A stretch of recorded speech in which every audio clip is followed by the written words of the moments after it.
Terrible timing there from the countdown timer. I wasn't going to start the stream before we heard that beat drop there. Good afternoon, everybody. My name is Stephen Wallace. Reagan Leckerman, my co-commentator, he should be joining us in just about 20 minutes here. So you have me and just me for the next little bit. It's been interesting watching practice so far. We're about 25 minutes into free practice here.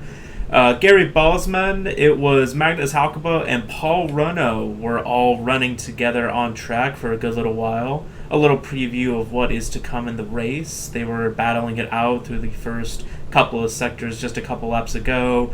Paul Runno made a couple of mistakes. He was a little squirrely coming out of a corner that allowed Halkeba to get by. Then Runno and Halkeba were battling. Balsman got away, but eventually Paul did lose it going through turn 3, the long right-hander in the first sector. So interesting stuff already taking place here in practice. We are very excited for what is to come as Paul is coming back out on track in his iconic gray and neon green Porsche. He's used that livery for quite some time now. I think the entire time that I've been running with them. Going through some of the times, we have Renato Ruffo currently in P1, his best time a 44.1, which given the track conditions right now, I'm actually going to show hopefully what the track conditions are like right now. Let me try and come over to ACC. Still a fast track at the moment, so that's what I was looking for. I wanted to make sure we hadn't gone over to optimum yet. It's a fast track and a best time of 44.1 for Ruffo. That is extremely fast for the moment. So he is currently up into P1, 8 laps on the board. Oystein Brenham, who has won the first 3 races on the trot for Season 3 of Bez Racing Team. He is currently in P2 with a 44.8, so just over 7/10 of a gap between those two drivers, and Ivan Watson, another pro driver, another 6/10 back from that. So a couple of clear leaders at the moment right now. I thought I had another screen freeze like we saw last week, but no dice there. It was just Ruffo stopping on track, coming back to the pits. Another interesting thing that's going to be taking place this race is that it will be a very early morning race. So we have practice here. I believe it's 10 a.m. in-game. We have qualifying at 4 p.m. in-game. But the race starts at 6 a.m. So that is also going to be a big factor. Getting tire pressure set and everything right now might not necessarily translate into the pressures that you're going to need later on once we actually get into the race. Having a race that early is also going to mean some cooler temperatures, so might have to close the brake ducts a little bit, try and get some more heat into the tires, otherwise you're going to be experiencing quite a bit of graining. But yeah, no, it's going to be a very interesting race here at Barcelona. Smaller grid here today. I tried to count before the race. I think there were 14 sign-outs, so quite a number of people unfortunately not able to make it here to our race today, but should still give us a good amount of action, just with a slightly smaller grid. Still be some good racing on the cards here today. We do see a couple of drivers pretty close together. We see, if you take a look at P5 through P8 right now, they're all separated by just about 3/10. Oh, I think I just heard Reagan join on. Is that Reagan? No, it's Leo. I can't hear you, Leo. Can you not hear me? Hello?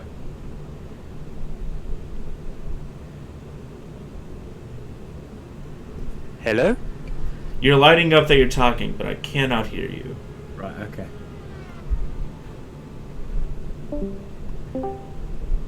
Leo is gone and back in. Can I hear you now? Hello? I don't think so. 2 seconds.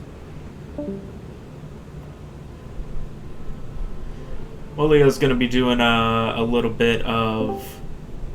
Can I hear you now? Hello? Hello? I'm still not getting anything, man.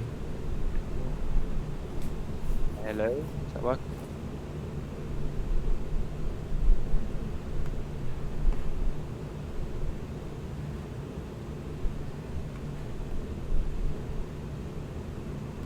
Leo's trying. He wants to chat with us.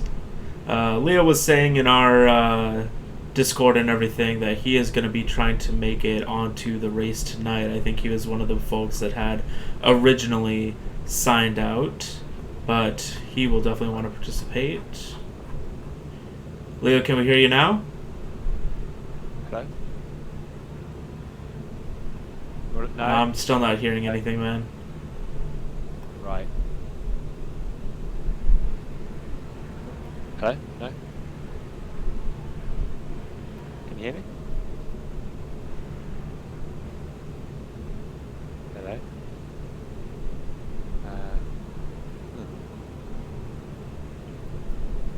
I can't hear you anymore. Yeah, you're lighting up for me that you're... The green ring I shows up I around your picture, but I'm still not getting anything from you. I can hear myself on the stream. Are you sure? Have you got it set up to your microphone? Okay, we have a commentator on stream saying that they can hear you, but you're very quiet. Right. And I can't hear you at all. Let me go into my settings. What I was going to do, I was going to do a little interview, but... Oh, hey, try and talk again. Hello? Oh, there, I got you now, Yeah. And let me turn up Discord on the stream a little bit to make you a little bit louder.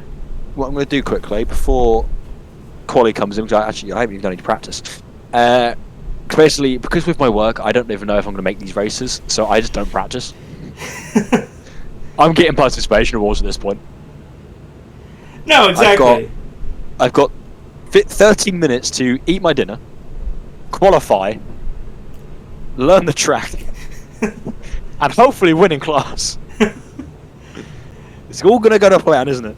Exactly, yeah. Ivan was saying that as long as you make half of it, half of the race, you'll still get points. He told me that yesterday. I was like, I could have got points in the Donington race. I'm going to have to go to driver's briefing quickly. Yeah, no, absolutely. We'll catch on here later. See you in a minute, man.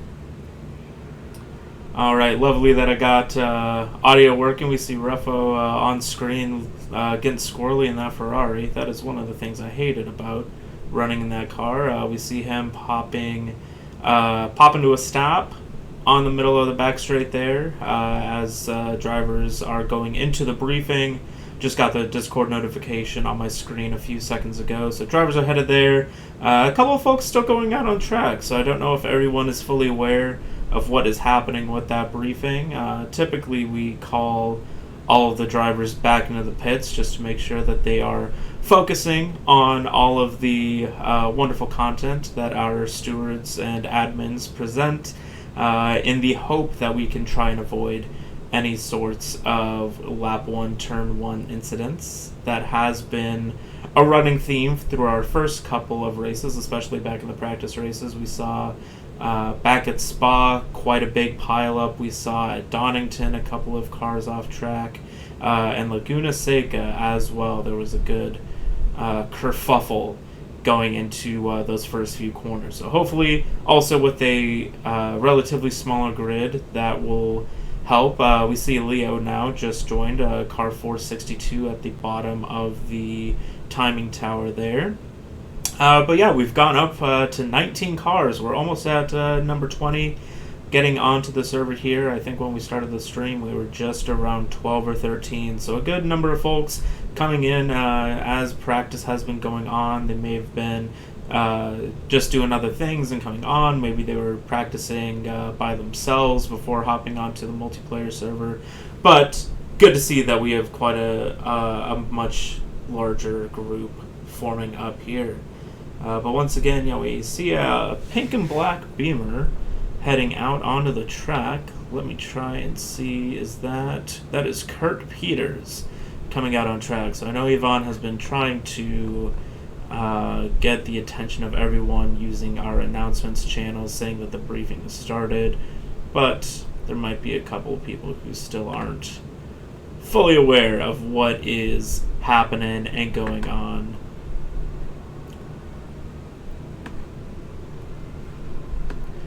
yeah, we see actually a good number of people out there. We have Kurt Peters out there. Charlie Thornton is out on track. We have Ben Fiore, I believe class leader for the AMs right now. Kieran Macy is out on track. Kenji Tan is out there.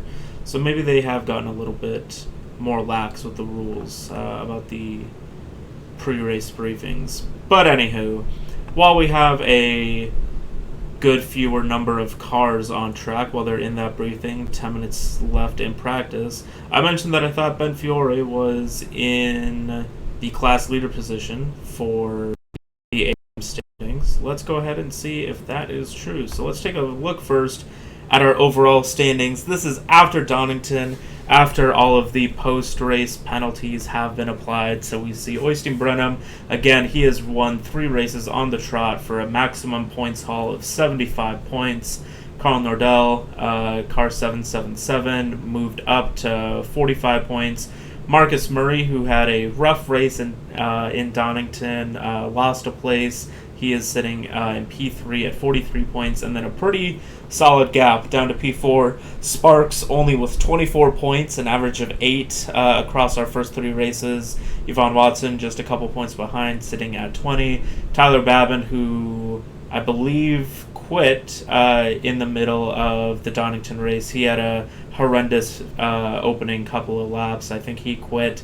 No points taken away from Donington, unfortunately. He is in a 3-way tie for 6th place with Nate Byrne and Hamling.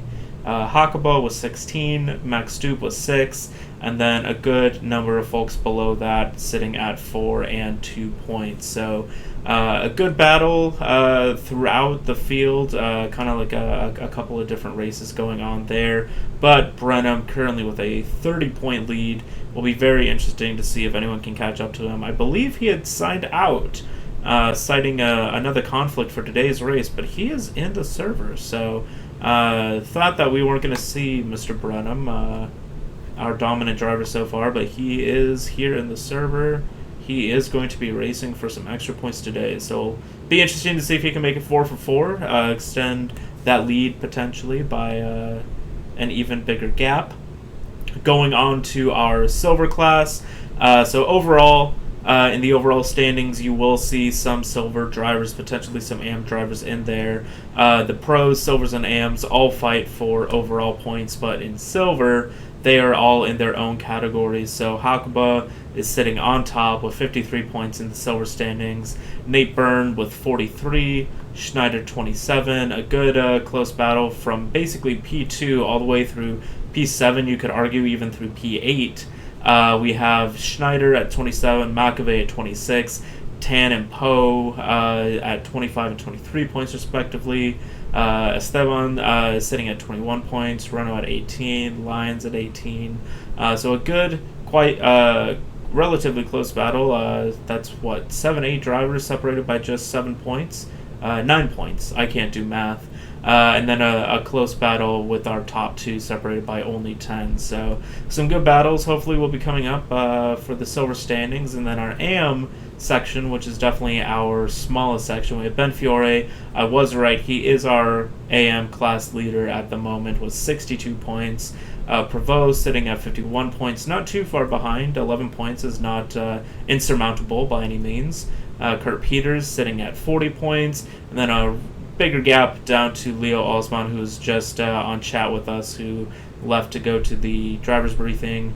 Goringer, who I believe may have only started with us at Spa, I'm not entirely sure, my memory may be fading, sitting at 50 points. Moorish, just yesterday or the day before, did announce they had to retire for the entire season due to some personal commitments and conflicts that have come up. So he will not be participating, so he will not be in these standings moving forward. And Kangwa, sitting at 0 points, also had to sign out for today, will not be participating, so will stay at 0 points after our race here at Barcelona. Also, something interesting with Barcelona, we're going to take a peek at our season overview page here. Barcelona is our first endurance race of the season. So instead of a 75-minute or an hour and 15-minute race, Barcelona is the first of 2 105-minute races. So that's an hour 45 minutes total. And then going through some of the other information, races of season 3, only your best 9 count towards the championship. For some of our drivers who have to sign out of a certain race or potentially miss one, or if they just don't have a good result, if they attend all of them, they are able to essentially delete their worst race or a race that they didn't participate in and only have their best 9 results count for their points. So easy enough if you, like I said before, have a bad race, or maybe you have to quit early on just with how it started. If you're not feeling it that day, you are able to not entirely kill off your chances in the championships. As we went through our standings, you can see that we have an overall championship, silver, and amateur championships. Our first 2 races have been completed, so drivers won't be moved around in classes after Spa. We have our 45-minute practice and 30-minute qualifying. Our qualifying format has been up in the air over the last few races. I'm actually not even sure what they're doing today. The idea going into it was that it would be 10 minutes per class. I know when we ran at Spa, we essentially did an open qualifying with how big that track is. I believe the admins today were talking about doing an open qualifying here at Barcelona, both considering how big the track is and how few people are in attendance for the race here today. But we will still have our 1 mandatory pit stop with a minimum 25-second refuel.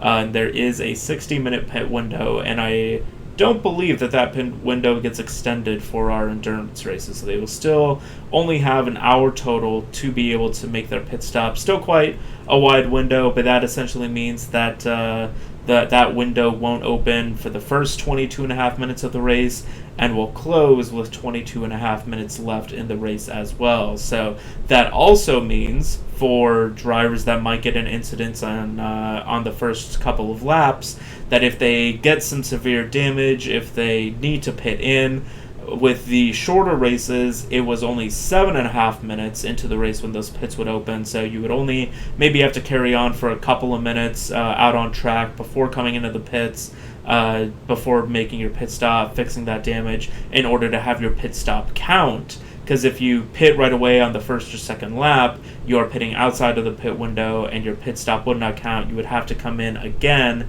at another point in the race. With our endurance race here, with the same pit window, drivers, if they again get that damage, they're going to have to go way, way, way longer. Another 15 minutes out on track before they can be making their pit stops and actually have that count. So that'll probably be another consideration for our drivers. Hopefully they will go in with even just a little bit more caution.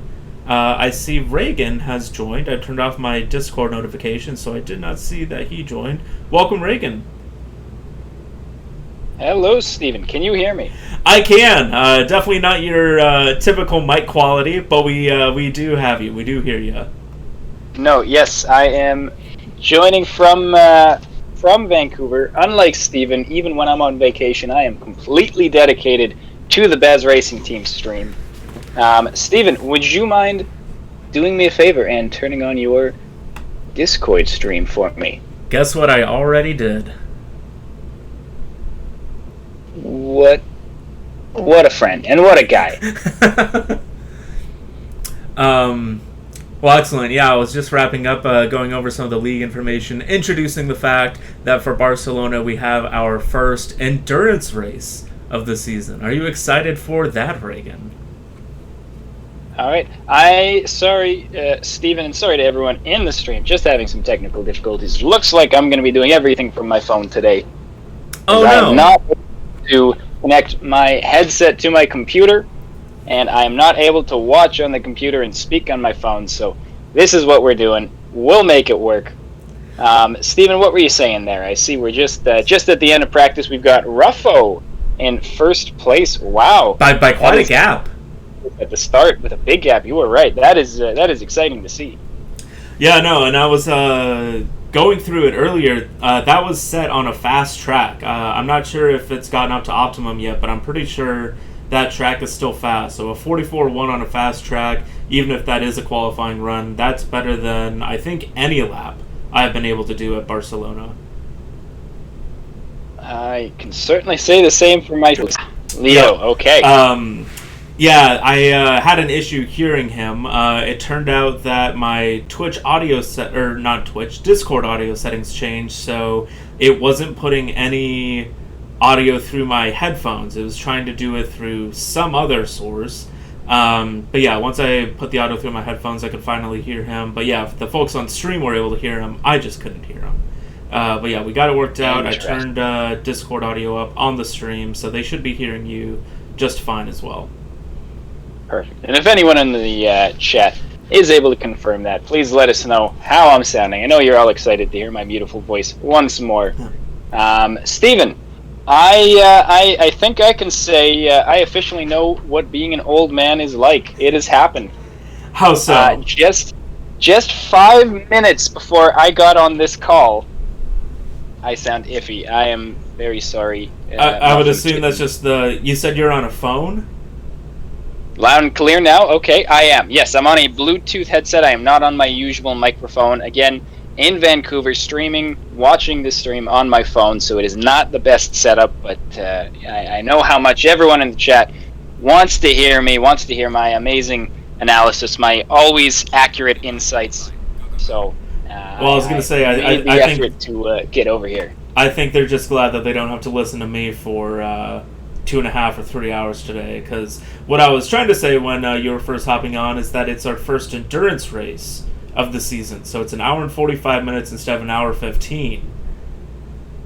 And that is definitely on a track like Barcelona, where we see some heavy tire wear pretty quickly. It's going to be really interesting to see how these drivers react to that longer time period. Now our AM drivers, I believe, going out for the first runs. But yes, so 5 minutes before this call started, I did not even bend over. I leaned over, Stephen, and I experienced a pain in my back of which I have never felt before, and I hope I never feel again.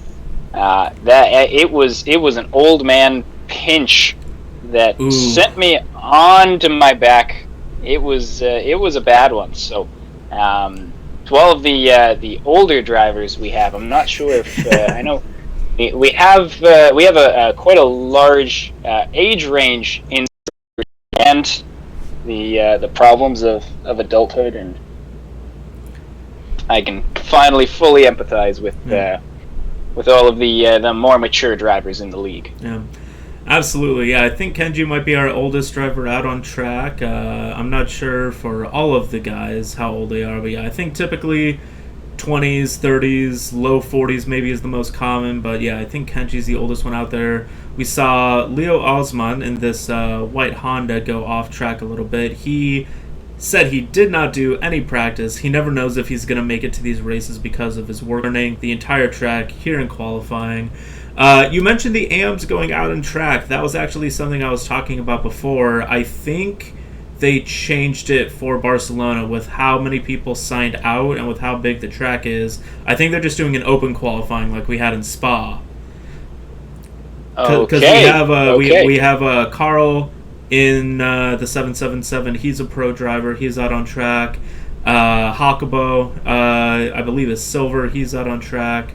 Yeah, we don't have too many guys here in the pits left, so I believe it is an open qualifying. No, I believe you would have to be right. I would be hard to imagine they would be dropping a driver like Carl Nordau down into the AM class.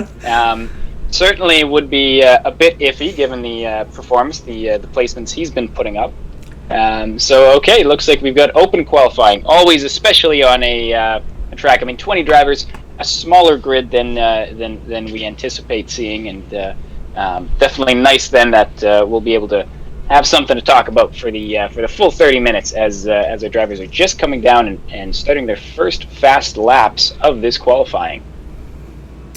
And Jorge no qualifying.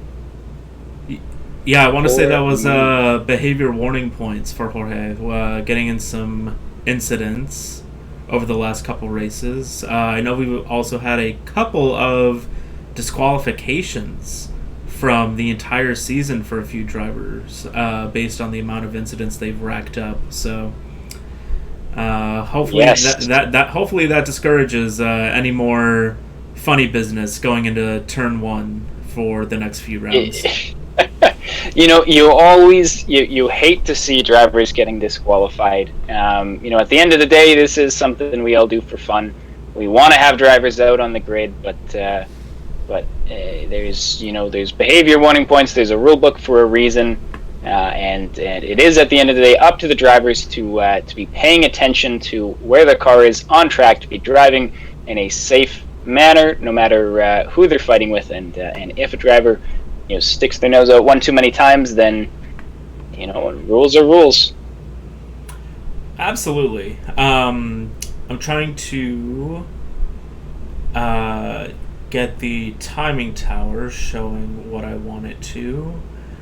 Okay, so we have our timing tower showing folks' best times, as well as their current lap, what their delta is, so that y'all can keep an eye on some of the improvements that we might have. But Carl Nordell, we were just talking about him a little bit ago, currently in P1 with a 44.2 early on in our qualifying. He then very quickly pulled off at T1, went back to the pits, probably making some setup changes, but that is a very, very quick lap, setting the benchmark there. Yes, this early in qualifying, that is a great time to be putting down. It is important to note, Ruffo, as you mentioned, on a fast track in practice, did put down a 44.1, so I think it is we can anticipate times creeping down as the session goes on. But saying that, being able to put down a 44.2 this quickly, with 24 minutes left, it's always a worry. Drivers are trying to put down a banker lap as quickly as possible, so that way they can start pushing their times down. Yep. To be able to sit there with a 44.2, you kind of know you're able to push as hard as you can, and even if things go terribly wrong for the next 24 minutes, you've got a solid qualifying time down. Not a lot of drivers are going to be challenging that. We could even see a 44.2 putting him in the top 5, which being able to put down a time that aggressive and that strong this early, definitely a bit of weight off of Carl Nordell.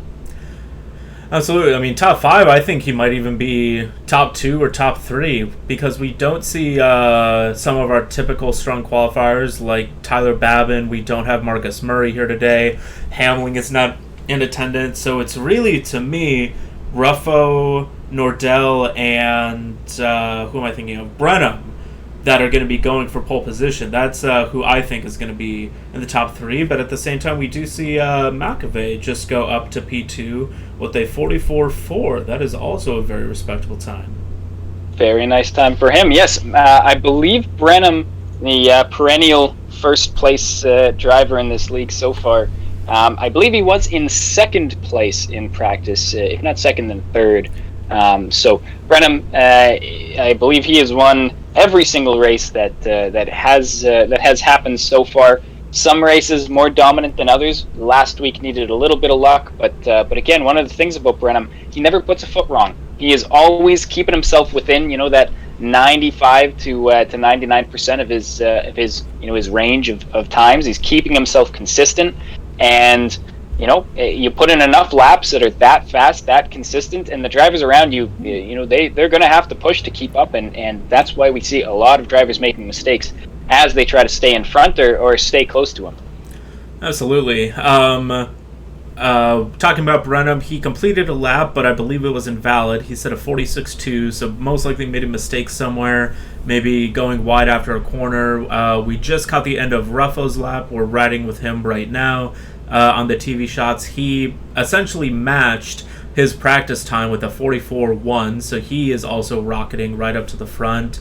But Carl Nordell also flirting with some improvements. He is anticipated purple right now. He's 0.3, 0.2 up on his best. So if he can just finish out this lap strong, going through this fast right-hander, really have to commit through there.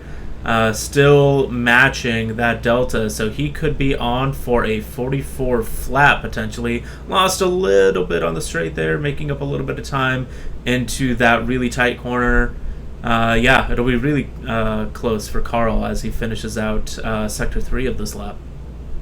Yes, well, Barcelona, definitely a track where things could go wrong. We see him have just a little moment there, and I think he's lost a 10th because of it. And especially this final chicane, we can see he gets a little squirrely there again.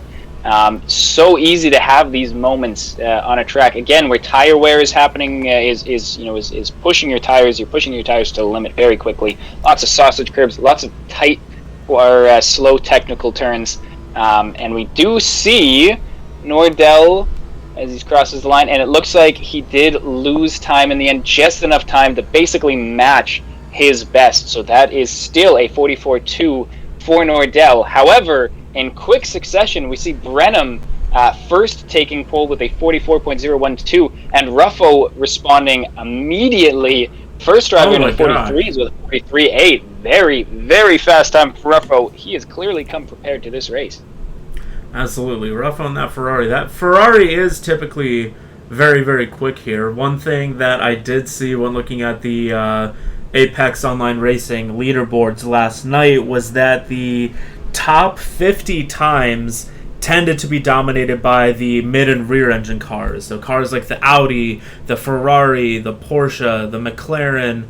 A lot of those cars seem to be very, very quick. I think getting that engine in the rear and helping with the rotation with some of these slower, tighter corners, I think is a big help around here. There weren't a lot of times coming from cars like the Aston or the Beamer that have those front engine layouts. So definitely be expecting some fast times from, we saw again Ruffo in the Ferrari there, Brenham in the Lamborghini. Carl Rodell, very respectable with the 44.2, but I don't know if he's going to be able to find, I may need to put my foot in my mouth. I was just going to say I don't know if he's going to be able to find 3 or 4 tenths, and then I looked at the Delta and he was just in between 3 and 4 tenths, so improves to a 43.9.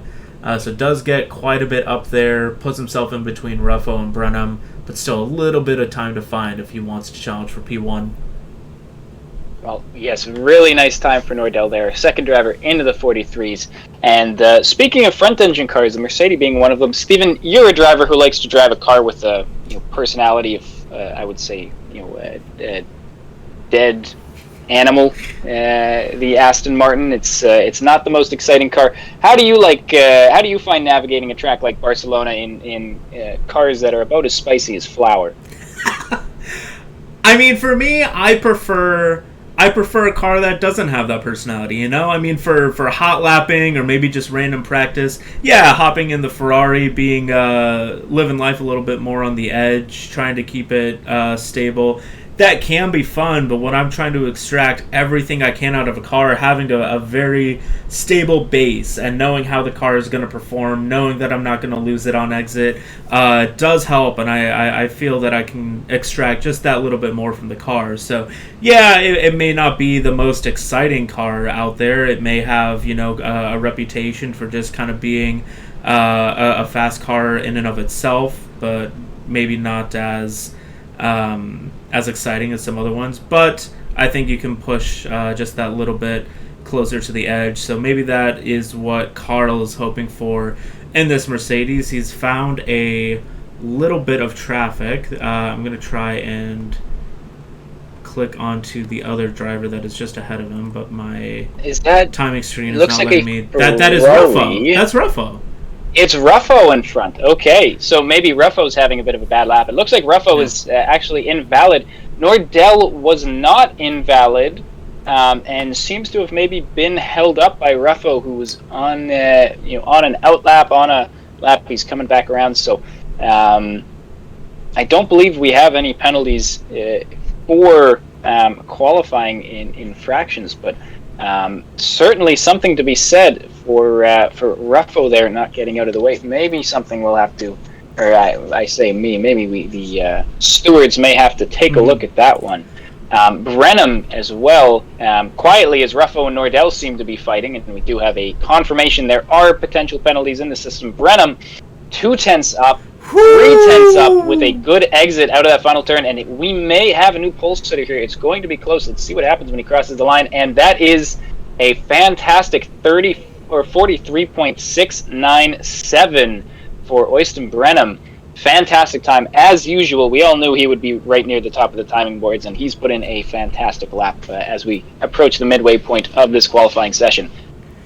Well, what's wild is looking at him now, we can see his lap 5, obviously a 43.697 is purple, but sector by sector, he was only purple in sector 1. So if I take a look at the leaderboard right now, it is Carl Nordell with a purple sector 3 at a 34.372.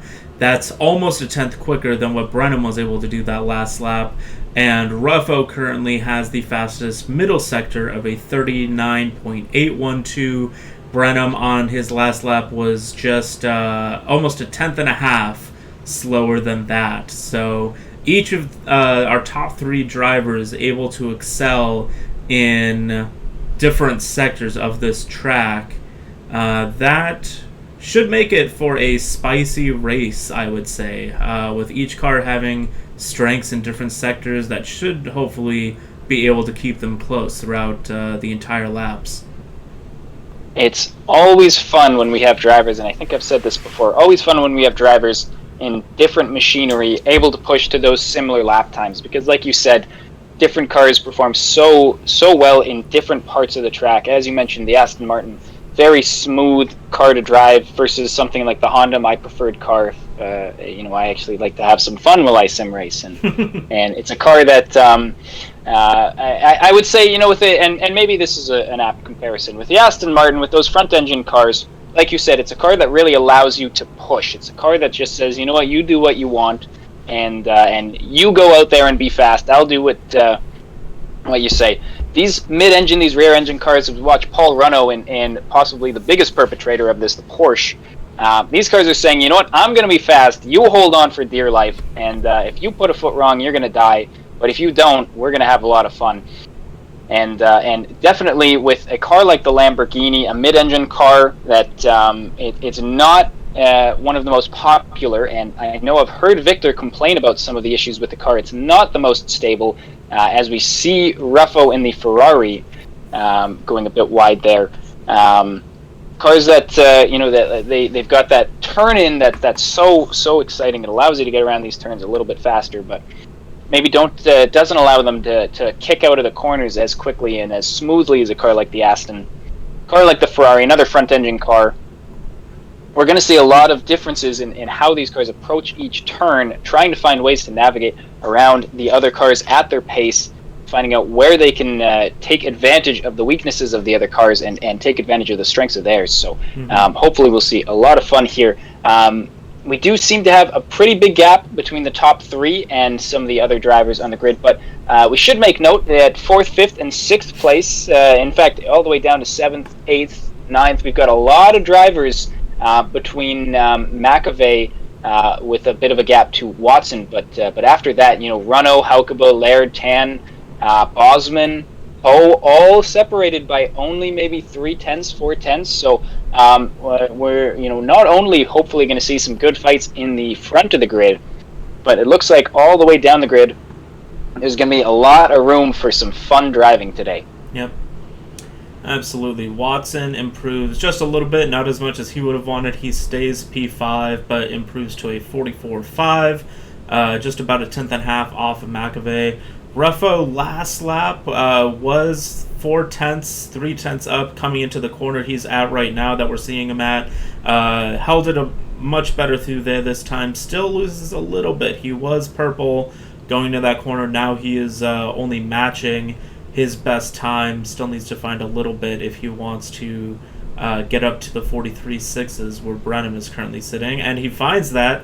Finds it, just loses it on exit. Might have, no, he's still valid through there, but gets into over that yellow curb on exit, and he is pulling it over, wanting to go back, make some adjustments, get some fresh tires. We see Brenham is on an outlap himself. He most likely made some changes coming through that final hairpin. Be very interesting. Well, we've got Richard Laird. I just want to make note of that midfield, because Richard Laird is currently 3/10. I've seen him flash 4/10 up. Another driver, he switched over to the Porsche this year. He's a driver who's changed completely from, I believe it was the Aston Martin to the Porsche. Was it the Aston Martin? Well, it was a front engine car, I know that for sure. switching from a front engine car to a rear engine car, Richard Laird, and slowly but surely he's found a lot of time in that car as we see him 4, 5. I think he's just lost a little bit of time now, but he's up, and because that midfield fight is so close, we could see him jumping all the way, potentially even to 6th place, 5th place, if he's able to put this lap together through the final complex.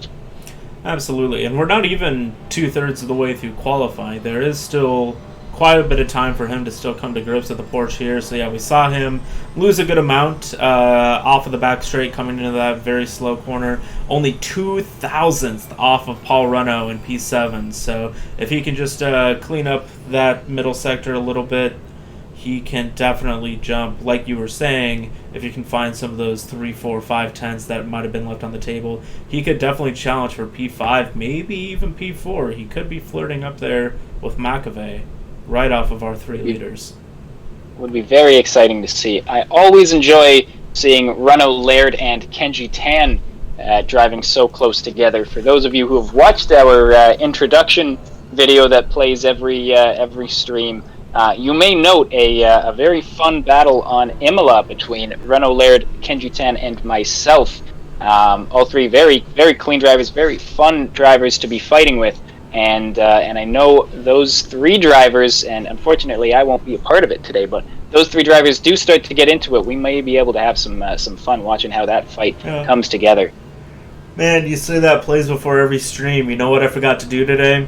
Play that dang the video. Yep. Mm-hmm. I was so excited because while the countdown timer was going on with like 2 or 3 minutes left, it was Bosman, Renault, and somebody else, I can't remember. And Hakuba were all fighting on track during practice. They were all swapping positions, running really close together. You would have thought it was the race with how hard they were fighting one another.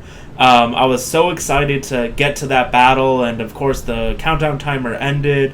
I come over to the stream and the actual ACC stuff that's going on, and Renault had gone off track. Bosman had pulled away. No battles going on then, but I at least talked about it. But I think overall I was so excited to get into all of that I just completely forgot about that intro video I made. And at the end of the day, the drivers are here to watch fun fights, or I should say the viewers are here to watch some fun fights, so can't blame you for that one. Steven, I will see if I survive this, but I am going to have to adjust in my seat. We'll see if my back decides to give out on me one more time, so let's all pray for me here. Oh, Jesus Christ. There we go. Yeah. Slowly getting better. Whew. Speaking of slowly getting better, Brenham up 3 or 4 tenths through the final chicane. He is coming onto that start-finish straight, down to 2 tenths improvement, but he is still going to go to a 43.4. Wow. No way. And you can see how much time these drivers can gain or lose in that final chicane. Arguably one of the most difficult spots in the entire game to get right. Mm-hmm. And when you do get it right, as Brenham does, big things happen, and a fantastic lap from him there. And what's wild is he was yellow in his sector 2, so it wasn't fastest overall. It wasn't a personal best. He was about half a tenth off of his session best so far. So his potential best time is a 43.3. So with, let me see how much, we have 7.5 minutes just about remaining. Be interesting to see if he can improve any further, but honestly, if I were him, he is in the pits, I might just sit there and bask in that time, because that is extremely, extremely quick around here. Definitely deserves a pat on the back for hoisting Brenham.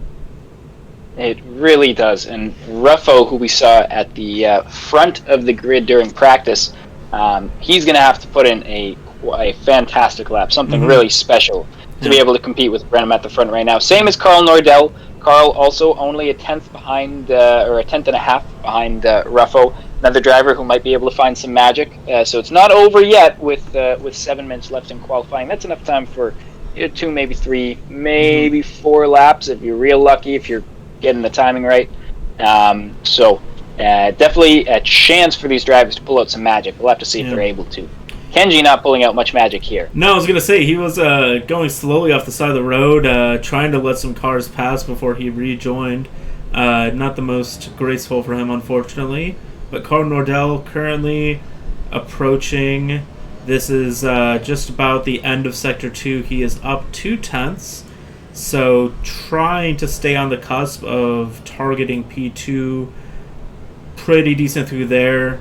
Better than his best. Yeah, he was. It's early, but he's still 2/10 up. About 3/10 now. Be interesting to see how he handles these final corners, this final chicane. Again, it's a very difficult spot. It looks like that was a good line for the first part. Gets a little bit of the curbing on the final part. He's still up 2/10. Oh, but he gets squirrely at the end. And if it is a gain, it's not going to be a big one. 200ths. Wow, and he had it in him to get into the sevens there, to get in front of Ruffo, but just mistakes in that final complex, and there that goes. Yep, might have commentators cursed him a little bit, but at the same time, he improved, but Ruffo is also improving, so it may all be for naught if Ruffo is able to follow through on this. He's half a second up right now, flirting with the 43.3. Still we talked about needing some magic. There. Yep. Gonna go to the helicopter shot here. It's interesting. With only 5 minutes left, these drivers have had plenty of laps to whittle down their times. So to have 4/10 going into the final sector left to gain, I mean, it's gone down a little bit to, I believe that's 3/10, but it's still there. It's still potentially a pole position if he can get this all right. This is exciting stuff going into the final left-right. The left looks good. The right looks pretty good. A little bit of a bump. Yeah, a little bit of a bump. He lost it. He's going to get close, but won't have it. 43.6? 43.5. Let's see what it finishes. 43.53. Still a fantastic lap. Yeah, no, absolutely. But that bump, it's the same thing that happened with Nordell. It now happens to Ruffo. Getting that left-right correct is so important here, and both drivers just turn in a little too early on that final right-hander of the chicane, catch the sausage curb, have to adjust, and lose critical amounts of time. Yeah, I mean, you get that inside curb on the right-hander there, and it throws the car up, you lose grip, and that causes you to understeer, then throws you to the left side of the track where there's another curb that causes you to lose even more time. So hitting that initial curb just completely ruins your exit through there onto the final straight. Ruffo also seemed to struggle a little bit with, we'll see on the track overview in just a little bit, give y'all some of the corner names, but the corner is La Caixa after that back straight that you really have to brake hard into that, get a good exit off starting the final sector. The last couple times we've watched him, has struggled on the exit there, so might be struggling with a little bit of traction, not able to get his foot all the way down, has been losing some valuable time through there. Because, we saw on that last lap, he entered the corner 4 or 5/10 up. By the time he went up the hill, that had gone down to about 3/10. So, he's got some new boots on. He is back out on track for these last couple of minutes, but he is really going to need to just get everything absolutely lined up together if he wants this pole position. And at the same time, Brenham is up another 10th. That is I think with Brenham, we did see there's and it happens really everywhere in Barcelona, and to every driver there's always going to be some kind of little mistake on this track. It's such a difficult track to get every turn right. So even with that 43.4, a ridiculously fast time by just about anyone's standards, he's got a chance. He's currently even. Little bit of time lost there, but with fresh tires and a little bit of motivation, a little bit of luck, and a lot of skill, we do see him up a 10th. Although I think it is back down to break even here. It's a little bit wide on the exit there, and not going to be a big or any sort of improvement there. But another 40, basically another 43.4 there for Brenham. So The other drivers, I mean, we're still talking about qualifying, but Brenham, as usual, is putting in consistent laps right near the limits of what he can do. So just goes to show what these drivers are going to be up against during the race.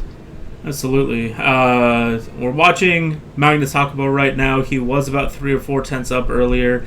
That would have put him right up around P4, P5. He's currently in P6. He lost it through that final sector, and so our drivers right now, as they're crossing the line, are only with a minute left. This is their final timed lap, their final opportunity to make something happen. So it is all down to right now. We see Ivan Watson. He pulled off. Carl Nordell is in the pits. McAvey is showing that he's going slow. He might just be winding himself up for a final lap. No, he's invalid right now. He is only still in the first sector, so I don't think he's going to make it back to start another lap. Yeah, I don't believe so. I want to make a quick shout out to Prevo, who in the background had a 1.1 second improvement, jumped himself from, I believe it was 17th place all the way to 14th. So even at the back of the grid, we're seeing drivers find some magic. Prevo multiple times, again, I'd kind of noted in the background, he had laps, 7 tenths up, 8 tenths up, and then goes invalid, as we're talking about other drivers. So good on him to be able to put that lap together, jump himself up a good number of spots, and again, we're seeing the midfield. There's a lot of spots with drivers at very close deltas. Hopefully that means we'll get some fun fights during the race all throughout. Brenham, currently he's done. He's gone invalid. He's out. Ruffo is a tenth slower than what he'd like right now. He's going to need to gain 3 tenths net from his current position in order to challenge for pole. Oh my god! Odell as well. He's out. He's done. I didn't see Brenham did a 43.3. Oh my goodness, he did do a 43.3. Wow. Absolutely wild. And we are getting confirmation from earlier on in this session is basically every driver is now done. So Nordell, earlier on we did mention that Nordell might have been blocked by Ruffo. Neither driver was on a fast lap. Both drivers were invalid at that time, so no penalties there, no issues for either driver there. I think we can be comfortable saying Ruffo and Nordell both driving clean and fair through qualifying, and clean and fair did not get them on pole, where we see Oyston Brenham with a 43.312. So another fantastic drive, or fantastic qualifying for him. Yeah, and I mean, I think that's something that's been a theme for us these last few races is always talking about how consistent Brenham is in the race, but not always the fastest in qualifying, typically finding himself P2, P3, P4. I mean, always hovering around the top, but never able to get himself right up there in pole position. But he has shattered our expectations today. Really solid qualifying, gets P1 by 2 tenths. And as long as he can keep that consistency that he has shown these last few races, I really think he's just going to fly away with it here. Well, we can only hope that we'll get some true challenges from the other drivers. We do have Ruffo going really strong. We have Nordell, as usual. He's always right near the front. So there is a chance for these drivers to pull something off.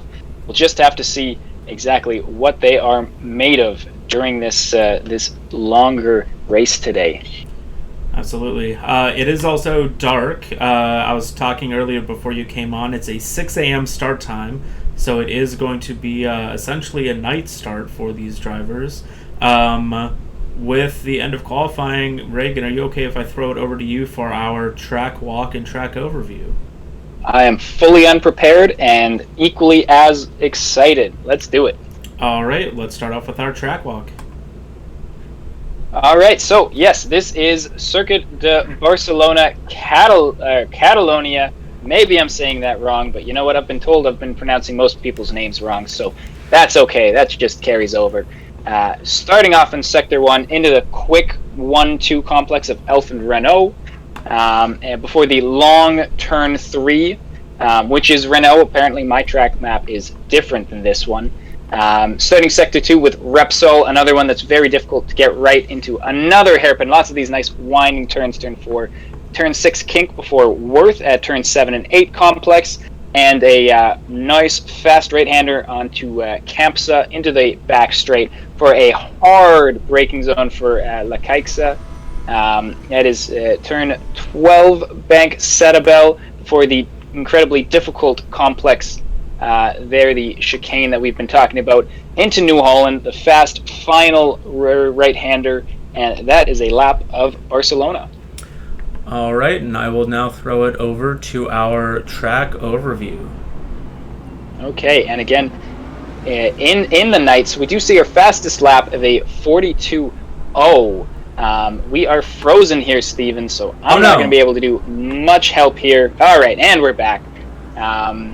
Yes, this is a night race, 42.0 being the AOR fastest lap, so we've got drivers only about a second, 1.3 seconds off.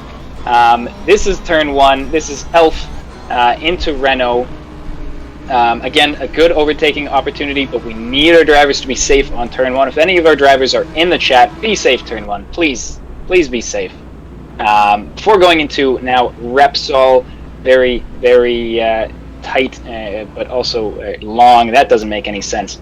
Turn there. Just ignore what I'm saying. Going into Seat, a tighter and less long turn than Repsol.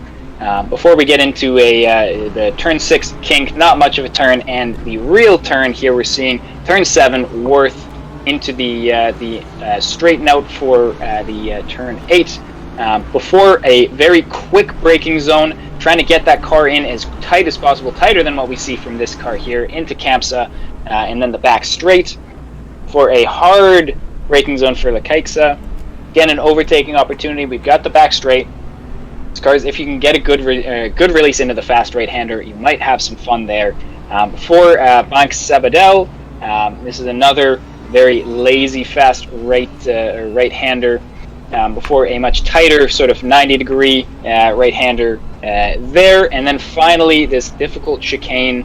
Again, we've been seeing drivers getting it wrong, getting it right through qualifying into the fast New Holland. A lot of time to be gained or lost. Coming out of that chicane onto the back straight. You can take that flat New Holland, so if you get it right, that's again where we're going to be seeing our lap end and where we're going to be seeing our drivers potentially make the majority of their overtakes of this race. Wonderful. Thank you so much for that, Reagan. I do have a bit of a history lesson as well as a couple of pronunciation corrections. We'll start off with just kind of like corner by corner. Elf, you may know them as a fuel company. They used to sponsor the old like Tyrrell teams back in the 70s and the 80s. They were also a sponsor for the Renault team back in kind of like the late 80s, as well as when they returned in the 2000s. Renault, obviously the French car manufacturer. Repsol, they are a fuel company as well, I believe. And then Seat is actually pronounced Seat. That is a Spanish car company. Worth, they are a tool manufacturer. I'm just going through. I looked up all these last night because I was curious. Campsa, they are, I believe, a bank. I don't think they exist anymore, unfortunately. La Caixa is another banking foundation, as is Bank Sabadell, obviously. New Holland, they make tractors and agricultural products. Europcar is a car rental company. And then the Rock Chicane, that is the Royal Automobile Club of Catalonia. So I just wanted to share all of those because I thought that was interesting when I was looking up all of that last night. Did you find it interesting, Reagan? I certainly did. It is nice to know that the Spanish track designers have absolutely no creativity when it comes to turn names. Yep, basically just everything's for sale here at the Circuit Barcelona Catalonia, sponsored by Shell Oil and many of the other companies that are here. Sorry, that doesn't make any sense. I'm trying to adjust, and my back is still killing me, so you can just assume that whatever I'm saying is absolute nonsense. Steven, why don't you take the microphone away from me, send me off somewhere else, and run us through this wonderful pole lap by Oystein Brenham. Excellent. I am going to start calling you OMR from now on, and that stands for Old Man Reagan. So I will take over from Mr. OMR as he fixes his back, and we will see how Mr. Oystein Brenham took this pole position in dramatic fashion on his final qualifying lap, leaving nothing on the table, coming through the start-finish straight, positioning himself onto the green AstroTurf there. There's quite a bit of grip out there, so you can fully slam on the brakes, braking absolutely the last moment, mounting both the right-hand and left-hand side curbs there, hugging the inside of this very long right-hander, the Renault corner. The left front absolutely gets set on fire through this first sector. There's so many right-hand turns that absolutely loads up that left-hand front tire. So that is going to definitely be a point of concern for our drivers, especially in an endurance race. They're going to have much longer stints in between their pit stops, so they are going to have to manage that tire wear a little bit. But coming through here, we are just coming through Sector 2. This right-hander coming up is absolute dedication that you need through here. If you turn in too early, that's going to throw you on the inside curve, and that throws you out left. If you turn in too late, you're going to end up in the gravel, and that's going to kill all of your speed, all your momentum. Took the absolute most that he could have on the exit curve, going onto the back straight. Coming through the Caixa, excellent exit. That was something that we saw Ruffo struggling a little bit with, but Brenham able to get all of the power of this Lamborghini put down onto the track. Coming through these final corners, this set of chicanes here, it's very tight, and there are those very tall red sausage curves that can absolutely unsettle the car, so you have to get as close as possible without getting on them. Brenham navigated them perfectly, and that was a 43.3 that we saw from Mr. Oystein Brenham. Phenomenal lap. Really, I didn't see any places where he could have gone any faster, so phenomenal work from him. And we are going to head back into the server where all of the action is. Yes, definitely fantastic lap, and it's always nice to have a 2-minute break there while you're doing the pole lap. I was able to take my Metamucil, do my back exercises, and Old Man Reagan is ready to go and commentate this race. Yeah, I guess. Yeah, we definitely took our time a little bit. I thought we had some more time with the 5-minute break and the formation lap, but they are a minute into the race, so we just missed a little bit of the action. This is McAvey that we're on board with right now. I think he might have fallen a little bit. Oh, and that's an incident that we have just been on board with. That is a big shunt. We see multiple drivers in there. Certainly saw Leo Osman in there for sure. Unfortunately, Carl Nordell now back in 18th place. Brenham in 19th. Ruffo in 20th. I'm not sure if that's correct. No, that's not correct. We see Brenham did fall to P2 though. It's Carl Nordell in the lead. Is Carl Nordell in the lead? We'll have to wait for our timing board here to catch up, to sync up, because clearly there's something going on here. Hopefully it catches up soon, but as you mentioned, so is it correct that Ruffo was in 20th, or is that no? He's in P3. I think it's just now coming together. So yeah, it's Nordell, Brenham, Ruffo are our top three. Hakuba got himself up into P4. Okay, yes, so we got it all. Our top, McAvey 5th. Okay, so it looks like for the most part, drivers are about where they started. We do see Runo down in 12th place. And of course, there is the big incident between Osman. We saw Prevost. Thornton was in there. So not sure what happened there. We may have to pull a replay in at the end if we have time. Unfortunately, not able to catch exactly what happened. All I know is that it was probably not a lot of fun for most of the drivers to be a part of. They are all, it looks like, back up to speed. Prevost taking the worst of it. He's in last place right now. But our leaders and Carl Nordell must have had a very nice start because, as you mentioned, he is in P1, Brenham P2, and Refo P3. 3 fastest drivers clearly in qualifying. And we'll now have to see how Brenham responds to this early loss of the lead. Yeah, I'm just disappointed that we missed that first minute because I truly wonder how Carl got up there. Maybe he just got a run at the start and was able to get past Brenham and Ruffo. Maybe Brenham and Ruffo came together a little bit through those first couple corners. Be very interesting to find out later how that all happened. Carl Nordell had set the fastest lap with a 45.75, but Ruffo, with a little bit of a gap there in P3, a little bit of clean air, set a 44.9 that lap. So he is definitely trying to catch back up to our first 2 leaders. Ben Fiore is up to 11th. As an AM driver, I feel like that is quite a great move up for him. Yes, Ben Fiore, looking fantastic in 11th place. May have had a bit of luck there with incidents. He is, again, in front of Paul Renault at the moment. Excuse me here, just going to have to clear my throat. Reagan is clearing his throat. We still see... Oh, sorry, you're back. Throat is cleared. Excellent.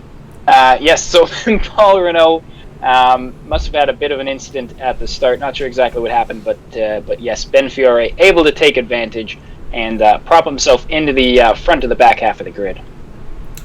Absolutely. We see a couple of close battles throughout the field. We have Jorge Esteban is just 4 tenths behind. We see McAvey, I think, got into the gravel. He was showing under yellow, now a white flag.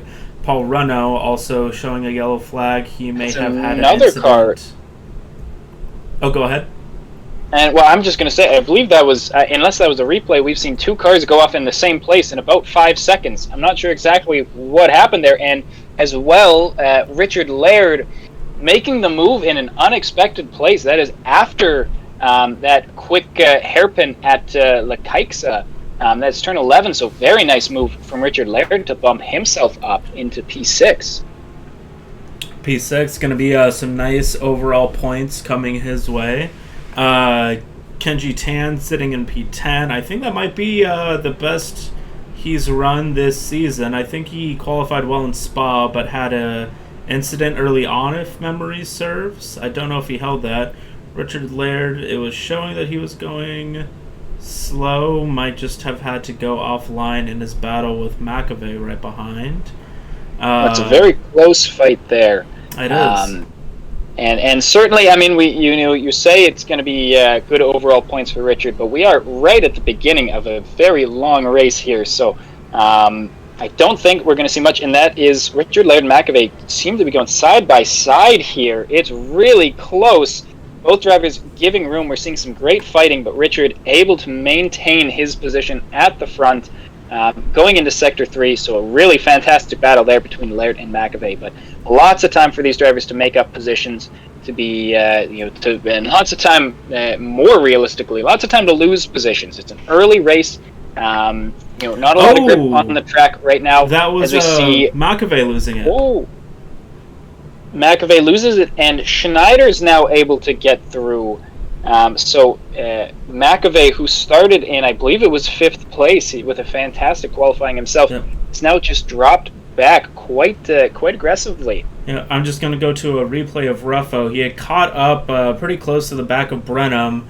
I think he might have done his classic move of messing up the exit here. Oh, just got on the yellow curve there. No. Terrible. Jeez, yeah. Goes a little bit hard. His classic move of messing up the exit, that is... we saw it throughout qualifying. Stephen, I think I'm just going to come out and say it. I don't think that was very cash money of you. If he wants to change that narrative I have of him in my head, he needs to prove differently that he can nail that corner, and he did not show that to me on that last lap. He just continued to fit that stereotype of messing up the Caixa. I mean, he needs to step it up. Well, luckily for him, that's only one of the turns on this track, and he does seem to be slowly making his way back into that fight. Brenham right on the back of Nordell. I mean, Brenham, we know he's got the pace here, but Nordell, and we've seen it from him quite often, a very, very stable driver. He's one of the drivers on this grid who's really matched Brenham's consistency, putting up very strong positions or very strong finishes every race. He just hasn't quite matched that absolute top end pace. But he's going to be a big challenge for Brenham. Again, a driver that doesn't put a foot wrong too often. So we'll have to see, especially in this long race, lots of time for mistakes to happen. Tires are going to be wearing. Easier to make mistakes the longer the race goes. Is Nordell going to be able to hold him off for this entire race? It's an interesting question that we'll hopefully have answered by the end of this hour 45.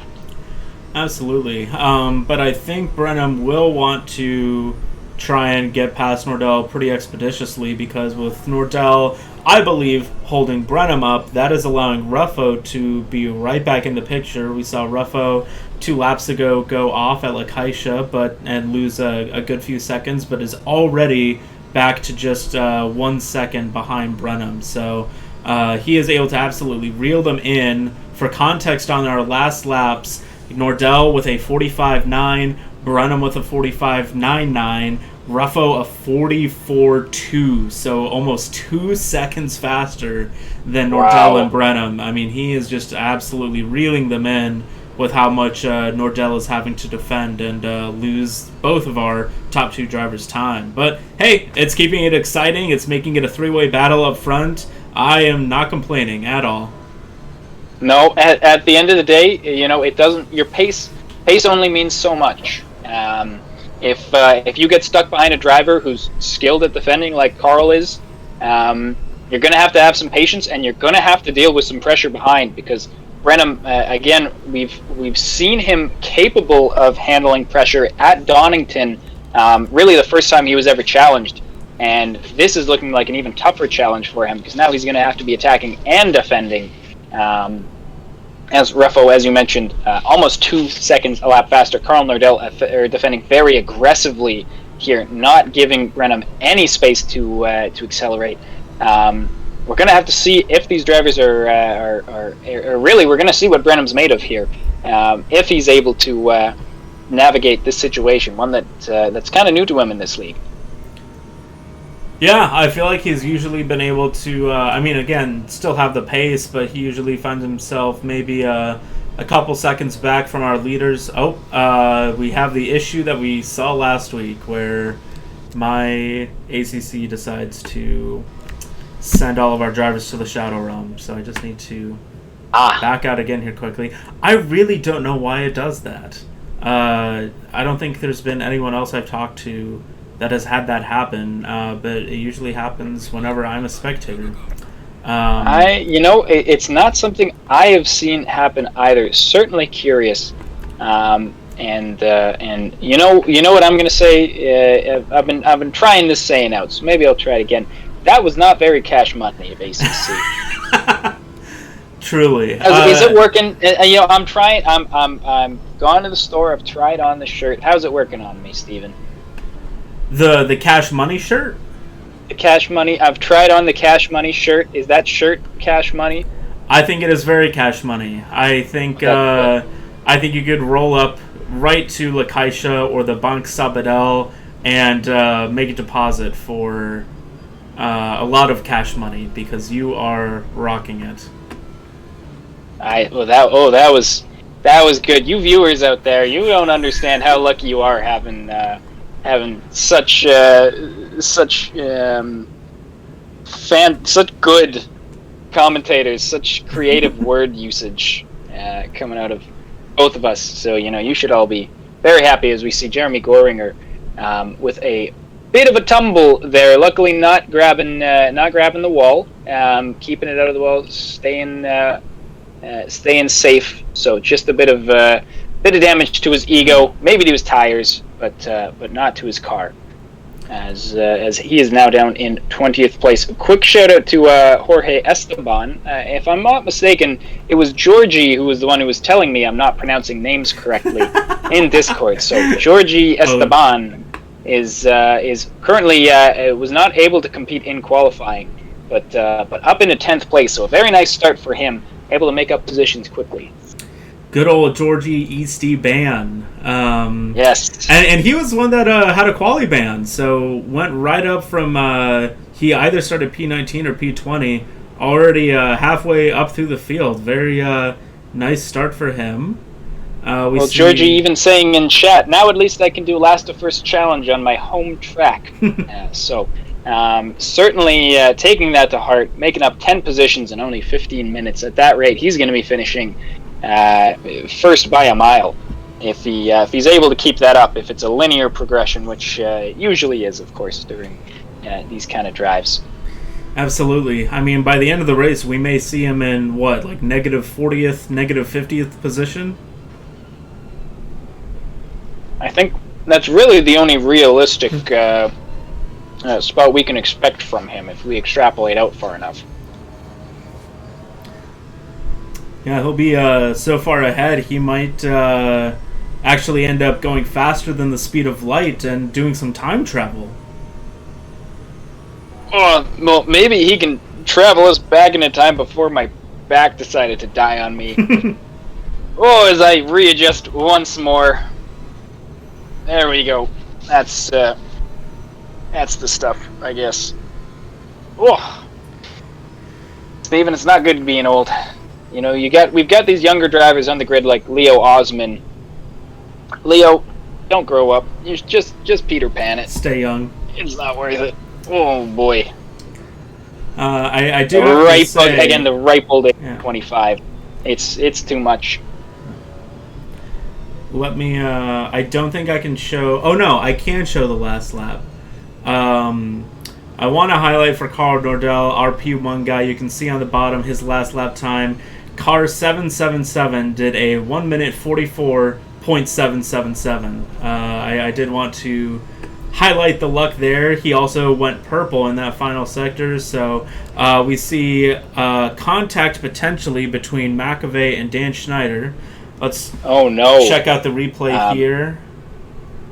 Let's see what happens. A little bit of a moment there for McAvey, defending pretty hard here. And then, seems to go wide, and it looks like we've got the Aston Martin driver there trying to take advantage. Still no contact yet. And there it is. Yep. There it is. McAvey trying to defend and gets onto the inside, realizes he has nowhere to go, and bangs into Dan Schneider. That is a real F1 2021. That is Lance Stroll going into Bottas at Hungary moment. Nothing you can do. You're either hitting someone on the outside or hitting someone on the inside. Well, I was going to say, we also saw some good evasive maneuvers by our two G drivers, good old Georgie and Kenji. Currently P8 and P9 were able to maneuver very well and stay clean around that contact. Did have to do a little bit of evasive maneuvering, but at the end of the day, they avoided contact. That's what's important. Certainly is. As you mentioned, Kenji still up in 9th place. And as well, that's another name I've been told I'm mispronouncing. I believe the J is silent. That is Ken He. Steve Ho. That's Steve. Yeah. Let's go back and see what happened there. He's the driver who was fighting with McAvey, and he was able to get through pretty clean. Now he's got driver peeling out. Not sure exactly who that is. He's fighting with in this clip. I think that's Georgie. That is Georgie. So Georgie on the inside. Ooh. And, that's close. That is close to call. I mean, it's tight racing. That turn one, there is room for both drivers.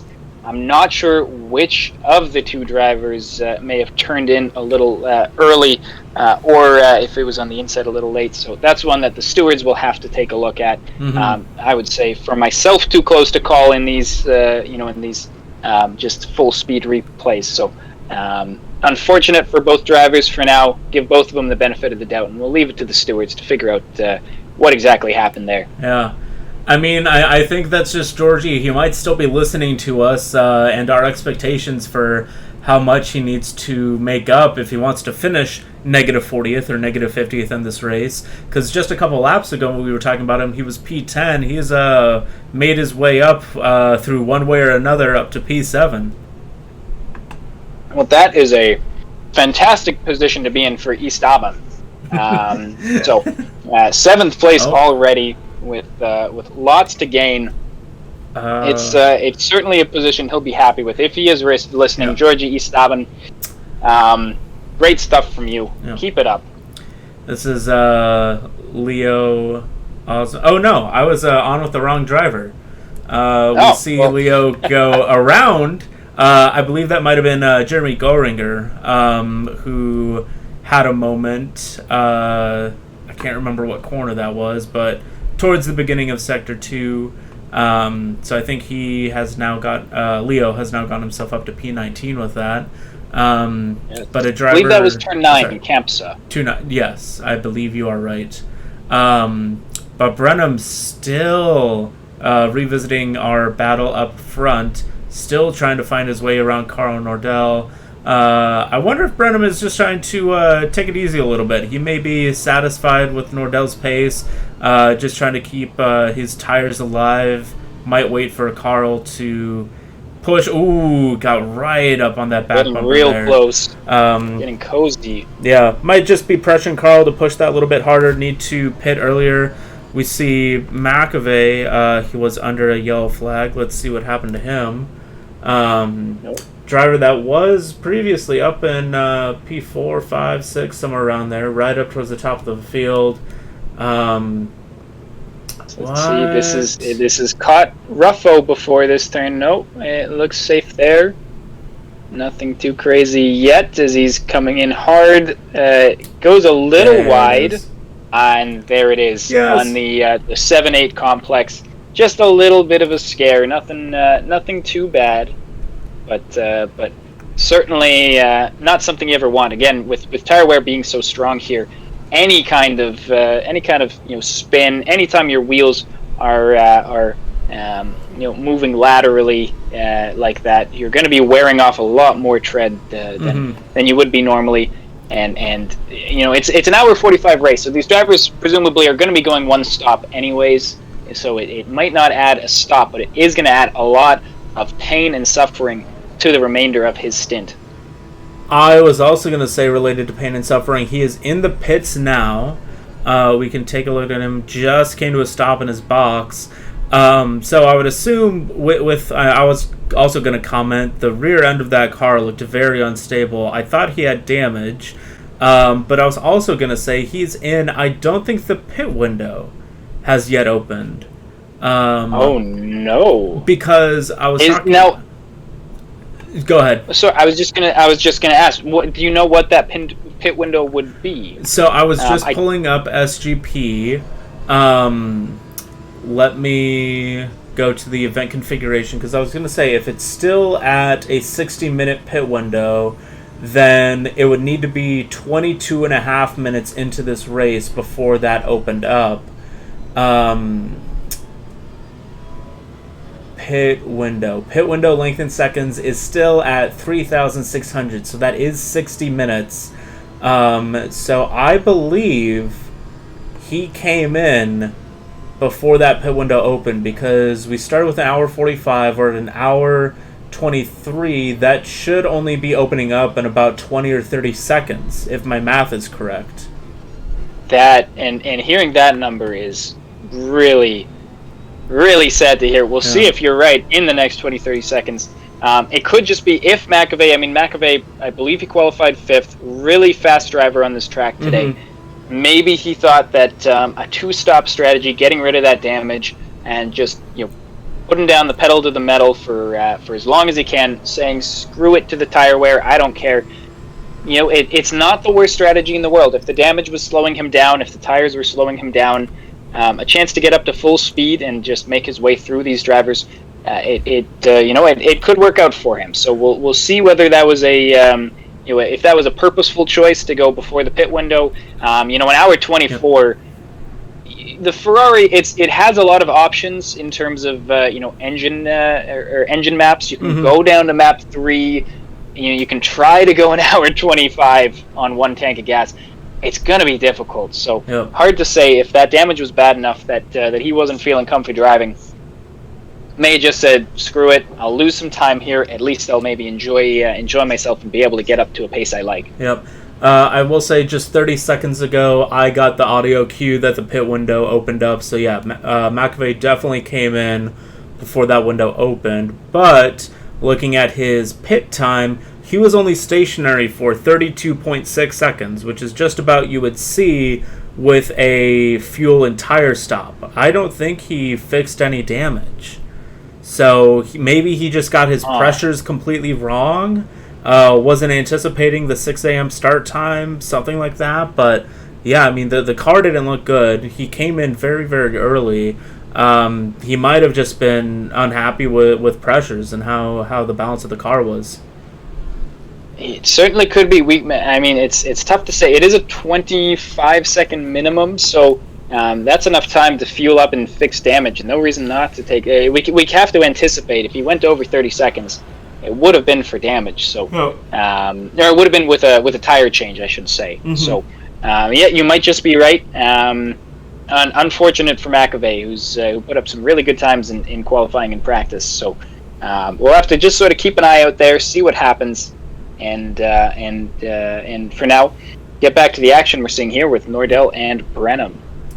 Also of note, I don't know if Ruffalo maybe had a couple more incidents by himself, or if he was just pushing too hard on the opening laps to catch up to Nordell and Brenham, but he is now 5 seconds behind Brenham, so it went from being a 3-horse race to just Nordell and Brenham up front. Rufo may just be trying to conserve tires a little bit now, but he has definitely fallen off the pace of our top two. Yes, I must have been off camera, again, talking about tire wear here. If he did spin out somewhere, could just be his tires aren't in shape to be pushing anymore. Maybe he realizes that, might be planning on an early pit stop, trying to go for an aggressive undercut. There's a lot of strategy implications to a race this distance, so it's hard to say what these drivers are going to want to do, and we might see strategy sort of changing on the fly. It is the nice thing about this longer race time is that strategies really can sort of play out as they go. Lots of room to pit early, pit late, and it's really just up to the drivers what they want to do. Mm-hmm. Yeah, and with race gaps back up on the screen, we can definitely see that this battle between Brenham and Nordell is definitely our closest one. We see a couple of close battles between 1 to 1.5 seconds a couple places up and down the field, but no one is as close to another driver as Brenham is to Carl. As Carl goes a little bit wide there, maybe? No, he definitely still carries a little bit of speed there. Certainly does gap. I mean, the gap's been pretty consistent, 0.3, 0.4, Mm-hmm. All race so far. I mean, I think we are starting to see signs that the tires are going with Nordell. Seeing a little bit of squirreliness here and there, and I'm sure we would be seeing the same from Brenham if we were watching the back of his car. So just a matter of, as the tires are wearing, which driver is going to crack first. I mean, for Nordell, if he makes the first mistake, Brenham's in sort of a nice position. At the end of the day, it's not really possible for him to make that overtake. Mercedes is looking really steady here, but mistakes for Brenham, especially because he's got a little bit of pace on Nordell. He was looking. Nordell going wide, but able to pull himself back across in time. Brenham's got the pace on Nordell, so if Brenham does make a mistake, slows down a bit, he'll be able to make that time back up, presumably. Whereas with Nordell, any mistake is going to send him behind Brenham, and it's going to be a lot more challenging for him to get onto the back of Brenham and to then make up that spot again. So really all the pressure on Nordell right now to keep his car steady with the gap staying so close and with no signs of Brenham slowing down. Absolutely. I was just thinking, let's hypothetically say that the next hour 17 go by and Carl is able to win the race. I think that will mean that the pole sitter in our first 4 races has never gone on to win the race. correct? Well, let's see. We've got Tyler Babin in the first race. Definitely. Got a drive-through on the start at Laguna. It was Murray at Spa, who then, for whatever reason, his car got booted to the pits. Yep.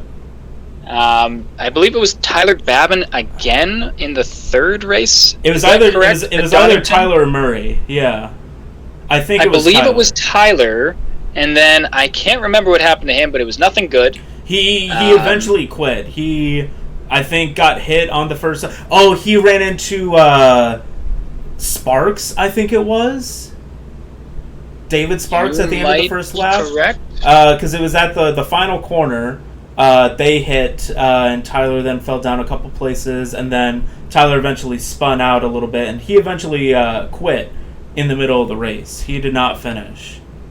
That does sound correct. And finally here, Oysten Brenham, nothing quite as exciting happening here. Brenham, as far as we know, unfortunately missing that first minute of the race or so.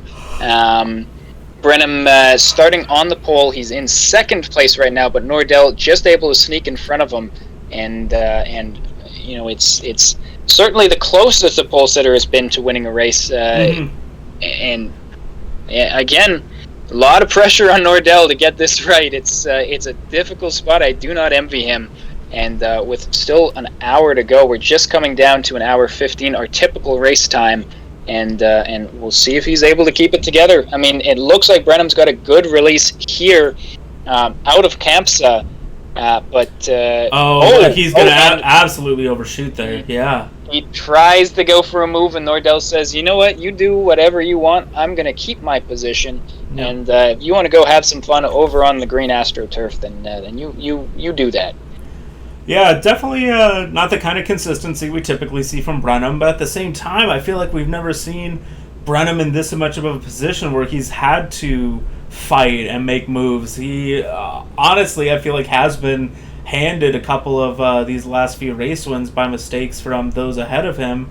It's never necessarily been an on-track battle that has gotten him up into the lead, so I think this is definitely testing his consistency, but also a little bit of his racecraft. And certainly his patience. It's got to be frustrating sitting behind a driver who you're faster than, but who's just not putting a foot wrong. He's out Brenhaming the Brenham right now. Just staying consistent. Maybe not the fastest driver on track, but there just hasn't been a way to get past him. Want to make a quick note and we've got a replay here, so I will not make a quick note. Stephen, I'll leave it to you. I believe that is Osman getting bumped by McAvey. That was. I think that was McAvey. By McAvey. On fresh tires, yeah. McAvey maybe getting a little too eager to get that spot back, and bumping into Leo Osman. Leo not having his best race, as you mentioned, not a lot of practice time, that amount being 0. So I'm sure he's not feeling at his best, as we have Steve Poe. I was just going to say, I saw him be only 0.1 or 0.2 behind Bosman, so I was like, let's go to this battle, but he was that close because he almost ran right into the back of him. Oh my goodness, just forgetting where he is. You call me the old man, but Steve Poe just having a moment where he sort of forgets where he is and flies through turn 1. He's quite lucky that happened on the turn with just about the most off run in the race or on the track. Because there's a lot of turns where you go that fast through, you're not going to be finishing this race. Nope. Very good thing we were not at Bathurst going down the mountain. Paul Runo as well. I think we should make a note. We've got Kenji Tan in 8th, Paul Runo in 9th, and I believe they have made up positions. A battle. It may have even been Steve Poe there, and we are getting a good battle between the two, right side by side, going into Banque de Sabadell. Luckily not going into the bank. That would probably be a crime, but into the turn. And Paul Runo now, and Bosman's still right there, and now it's a three-way battle. And that was close. Paul able to hold the inside. Now, you say the Aston not the fastest here, but it is great at getting a release out of this final turn. I know we've talked about that before. So we'll see if Bosman here is able to get a run on Paul Runo. And the Porsche not good in a straight line, but very good at being able to brake late with those. Ooh, and Contact it's close, there. and that's again. It looks like Bosman trying to get some late braking in. Yep. It's tough to say. Let's watch that replay here coming out of the exit. So that is Bosman in the back. We're looking at the second and third car. Paul in that Porsche trying to just pull as many kilometers per hour as he can. Bosman pulling out to get the move done. Porsche has late brakes, but the Aston says, I am going to brake even later. That's a difficult one because it does look like there might have been room on the inside for Bosman if he had been down into that, at a better speed. Yep. Again, don't want to point fingers while we're watching things in real time, so we'll leave it to the stewards to deal with. But for now, Paul Renault behind Bosman and catching up fast, so that's going to be a fight that I'm sure might get a little zesty if they keep at it. Absolutely. Brenham still very close right behind Nordell, but yeah, I think with that incident between Bosman and Renault, I part of me was like, it seemed like a little bit of a lunge from Renault, from Bosman. Part of it was Renault looking like he closed the drawer a little bit on the inside. So, but at the same time, Renault just got by Bosman once again. So I don't know if Bosman slowed down to let him by if he felt bad, but Paul has got himself back up into P9, and we might see a replay of what we just saw once again. Well, that was whether it was a good move or Bosman giving the spot back. Fights happening again. We are seeing a complete replay, but this time Bosman more cautious on the brakes, and Paul Renault clean through. Now it's his job to catch up to Kenji, who's been able to create a little bit of a gap. Absolutely. What I was also going to mention with this was I talked earlier about a battle going on in practice. That was between these two drivers. It was between Paul Renault and Gary Bosman, who just goes wide in that Aston, brakes a little bit too late and goes off track. But it was Bosman, Renault, and Magnus Hakobo, who is currently up in P4 in that battle. So potentially some negative feelings towards one another from how tough they were battling in practice might be affecting how they were approaching that battle in the race. But now Paul definitely has a little bit of breathing room as Bosman is down into P11. Ben Fiore in the Bentley is currently up into P10. Very nice job for the AM driver. Very nice, taking advantage of the slowdown from Paul Renault and Bosman. And we also have Steve Poe now, who had recently gone off track and lost a couple of spots. Bosman now under assault from another driver. I mean, this midfield racing is very close. Again, we just saw it was Kenji, Paul Renault, and Bosman all fighting. Kenji able to stay out of trouble, which now leads to a big fight between Renault, Fiore, Bosman, and Poe. Poe, another driver with a lot of pace, who went off, lost some spots. So really not a moment to breathe for these midfield drivers, save for maybe Kenji, who's got a couple seconds, and I misread, so I apologize. Kenji only 2 seconds ahead of Paul Renault right now, so a little bit of breathing room, but not too much, and we could see that gap closing down as the race goes on as well. I do want to go back to Ben Fiore. You mentioned he took advantage, right, of the situation, things going on around him. I believe that is what I said. Maybe. Who knows what I say anymore? Could one say that he took am-vantage? Indubitably. Indubitably, that is very cash money, I would say, indeed. To industry. Well, that was something. We might have to bring those voices back at another cash money time. Certainly was.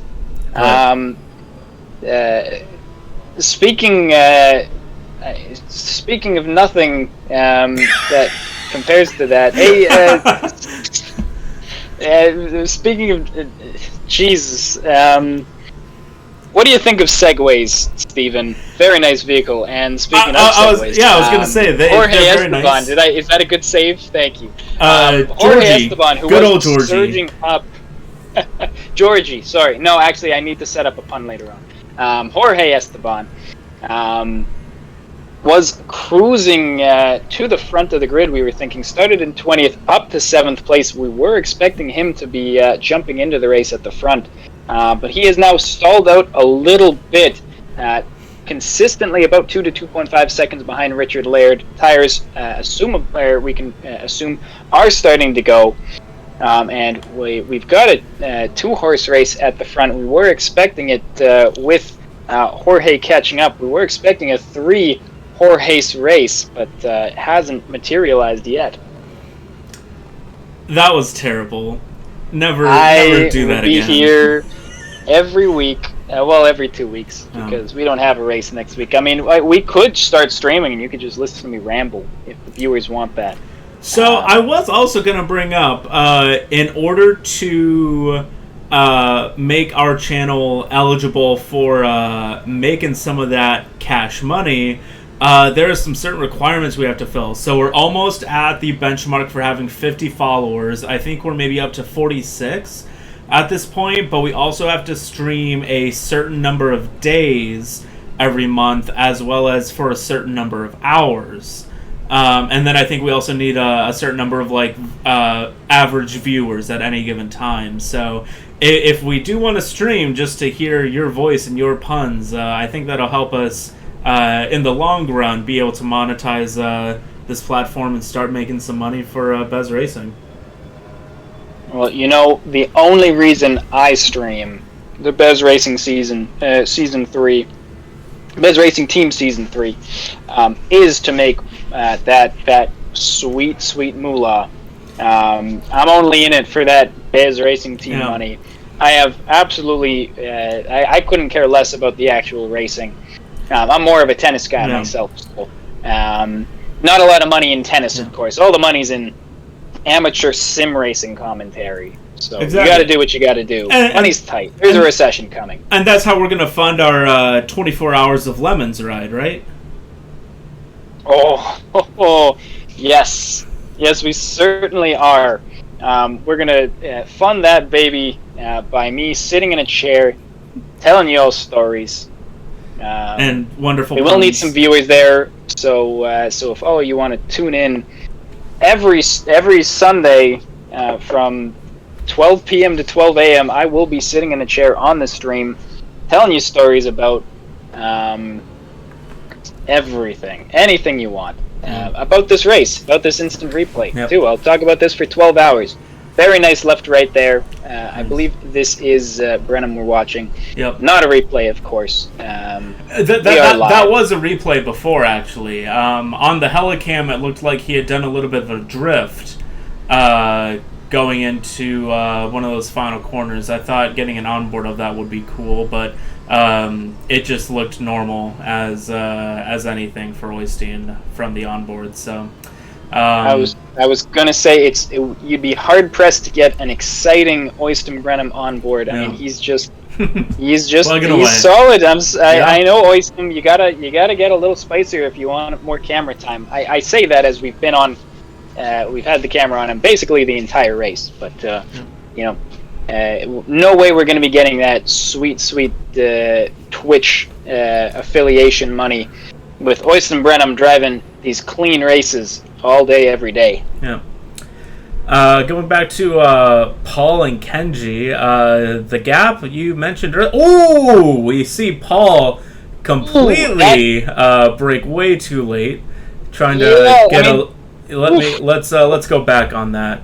Oh, Paul, what were you doing? Did the replay start? I think Paul may have heard us. I don't think the replay actually initialized here. I don't think it did either. What is... Okay, here we go. There we go. Okay, going down turn 1 into Elf, and Paul way past the braking point. I mean, those Porsche brakes are strong, but that's a bit much. And allowing, I believe, is that Ben Fiore who's gotten by him? It is. Ben Fiore, I mean, he's another driver. We've talked about these consistent drivers today, Carl Nordell, Oysten Brenham, and we're just seeing Ben Fiore saying thank you very much over and over again, driving consistent, and here he is up in, is that even 9th place for him now? Yeah. It might be 9th place, maybe 10th place, regardless. Overall points for him, which would be a phenomenal finish for this AM driver. Yeah. I was trying to just at the very end there, the downsides of starting a 30-second replay with Paul Renault was that we missed an incident and then didn't get to capture it on the replay between what looked like Ruffo and I think that might have been Bryce Prevost in the white McLaren. I think they came to blows a little bit in the final chicane right at the end of the lap. So not too sure what happened there, and I think my stream deck is getting a little bit stressed. It has been messing up some of these transitions and everything, but Ruffo not having the best of times in 3rd place, continuing to fall back a little bit from our leaders. Paul Renault has stayed right behind Ben Fiore, not too far behind Kenji, so Paul is trying to catch up there, but Steve Poe is now also entering this battle between Renault and Ben Fiore. Oh, it's Paul! Paul, what are you doing? As we say that, Paul just snaps. That was a very weird circumstance for him. Is this a replay right now? Okay, now we're on a replay. Yeah, and he's turning in and just Porsche things. He has a moment there and loses another spot, and now he's got Bosman right behind him. I mean, that Porsche is a tough beast to handle, and there is Bosman actually going by, so that is now 12th place for him. Maybe we're just seeing the tires go, but also Renault fighting right back. He's going nose to nose with Bosman, going down into Lakaxia, outbreaks him and goes around, and that's the spot back for Renault. So again, never a dull moment for him in the midfield. That is a new pronunciation from you on that corner. You were calling it a Kaixa earlier. Now it's Caxia, right? Yeah. So okay, is interesting. Also, Hyperstank, thank you. We will try to keep up the good work here. I know. I mean, we're just we're not putting a foot wrong with our commentator. We're like Oysten Brenham. Yeah. We're consistent. Yeah. We're putting out good back and forth. The banter's always good. But anyways, I've already forgotten what I was going to say, so maybe I take that back. We were talking about Caxia, Kaixa. Oh, yes. On the stream, it's been saying Caixa. But on this track map that I have opened up on my computer, it says Caxia. Now, I don't know which one is incorrect. That I've map been is pronouncing wrong. it based on what the stream said until just now, where I forgot that, and I pronounced it based on what my computer says. So, you're saying the computer is wrong? That track map is wrong. It's definitely Kaixa. Caixa. Okay. Well, then screw you, f1.fandom.com /wiki/circuit_d_Barcelona-Catalonia ? File equals Catalonia plus 1991.png. That's I mean, what are you doing? That was definitely not very cash money of that URL. That was not cash money of that URL at all. I think I would not want that link, that PNG link, to be a Twitch affiliate. That just the work is not there. No, absolutely not. Unrelated to all of that, Charlie Thornton right now is in the pits. Hasn't been having the best race.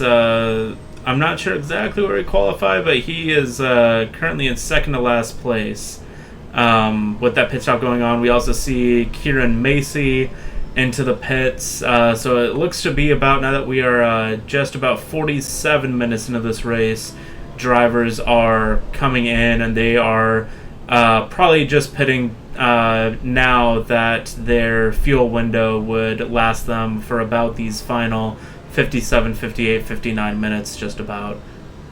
Well, it's interesting because we've got it. It looks like you can even see the sun's up. The headlights aren't needed as much. So I would imagine track temperatures are rising. Unfortunately, can't see that data.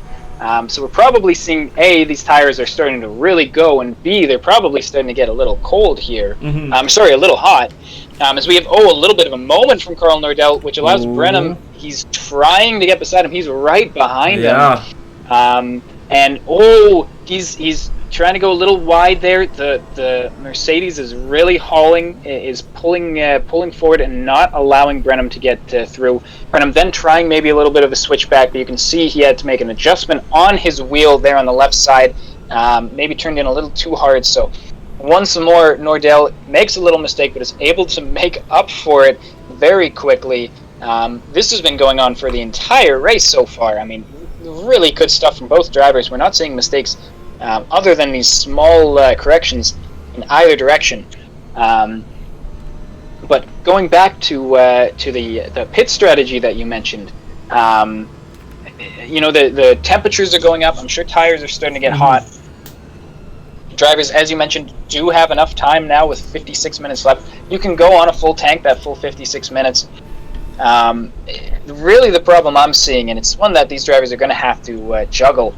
I mean, anytime you add to the second stint, if your tires are starting to go, there's 45 minutes in. If your tires are starting to go and you say, you know what, screw it, I'm pitting early, that just means 45 minutes from now you're going to be even more miserable for as you have to go for 55 minutes on this new set of tires. So, absolutely, yeah.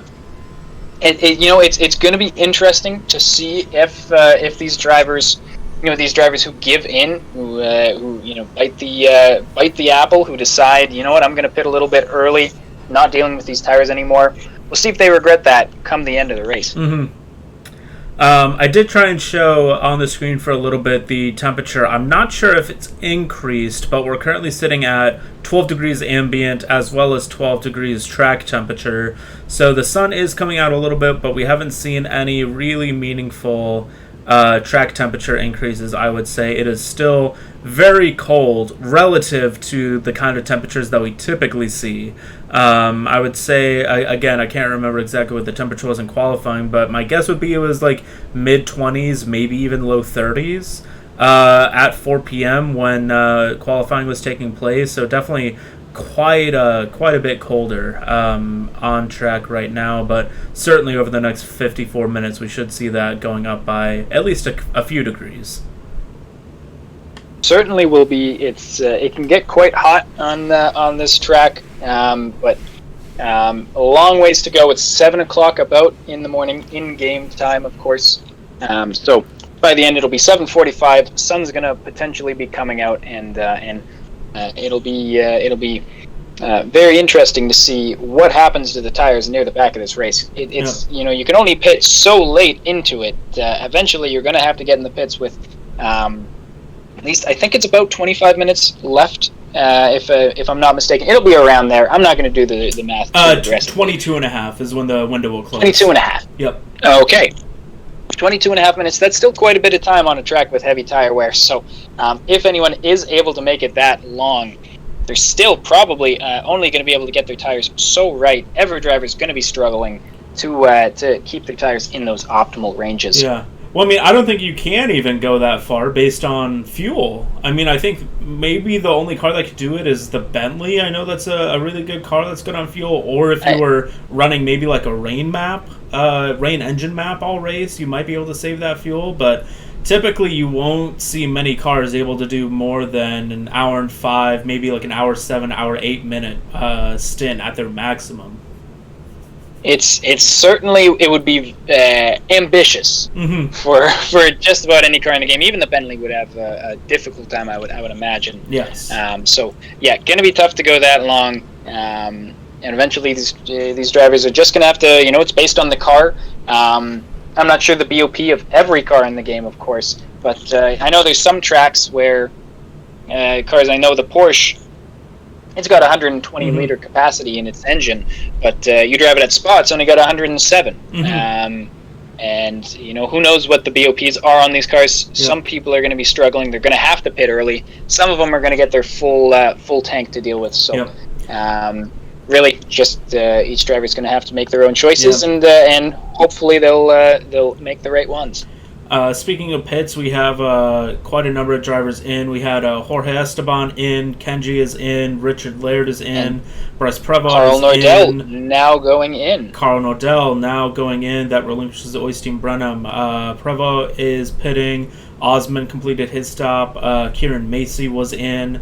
McAvey, who pit before the start of the pit window opening, has been in the pits, but he has been sitting there for almost 300 seconds now, so that is 5 minutes.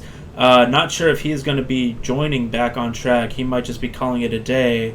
But yeah, let's keep an eye on Carl Nordell, who is still stationary. Well, I have to admit, I'm quite curious to this strategy call by Nordell. We don't know his fuel levels, but we do know that Brenham has had the pace on him today. He's never left the back of him. And really, right now, all he's doing is releasing Brenham. Again, tire wear is so high, so the undercut might play a factor here. But you'd think you would want to be keeping Brenham behind you for as long as possible, wasting his time. I'm very curious to see what Brenham's times are like now with the open air, but also with those worn tires, if he's able to keep up. Looks like we're on board here with this fight between Renault, Dan Schneider, and Bosman. And Dan Schneider is not a name I remember being part of this fight, so it looks like things have changed. Trying to go almost 3 wide, and Paul, a double tap.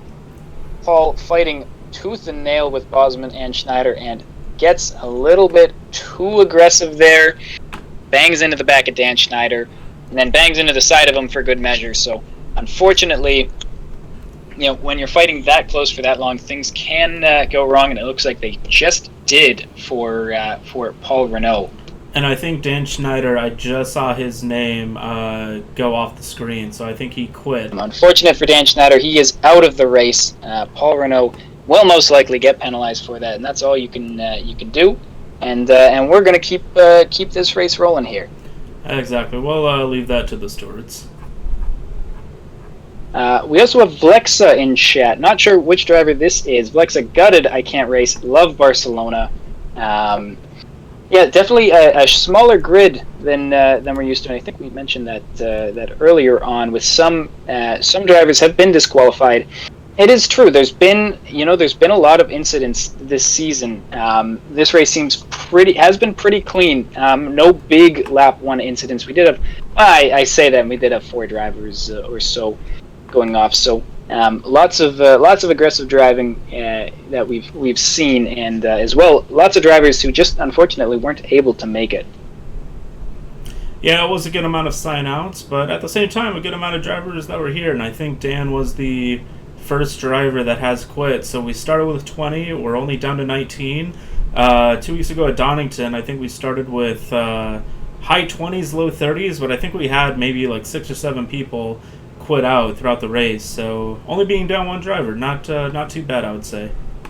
Not too bad at all. And the fighting we've seen on track, I mean, again, unfortunate that that tap happened there, but we've been watching Paul Renault all race as he's been battling with Ben Fiore, with Bosman, with Kenji. I mean, it's been exciting fights all along the grid. At the front, just constant fighting between Brenham and Nordell. And as well, we should take a look. We do have, that is Brenham in the pits, Ruffo as well. So we're now going to see if Nordell's decision to pit before him works out. We'll have to see who comes out in front, Brenham or Nordell. Nordell's going to have warmed up tires.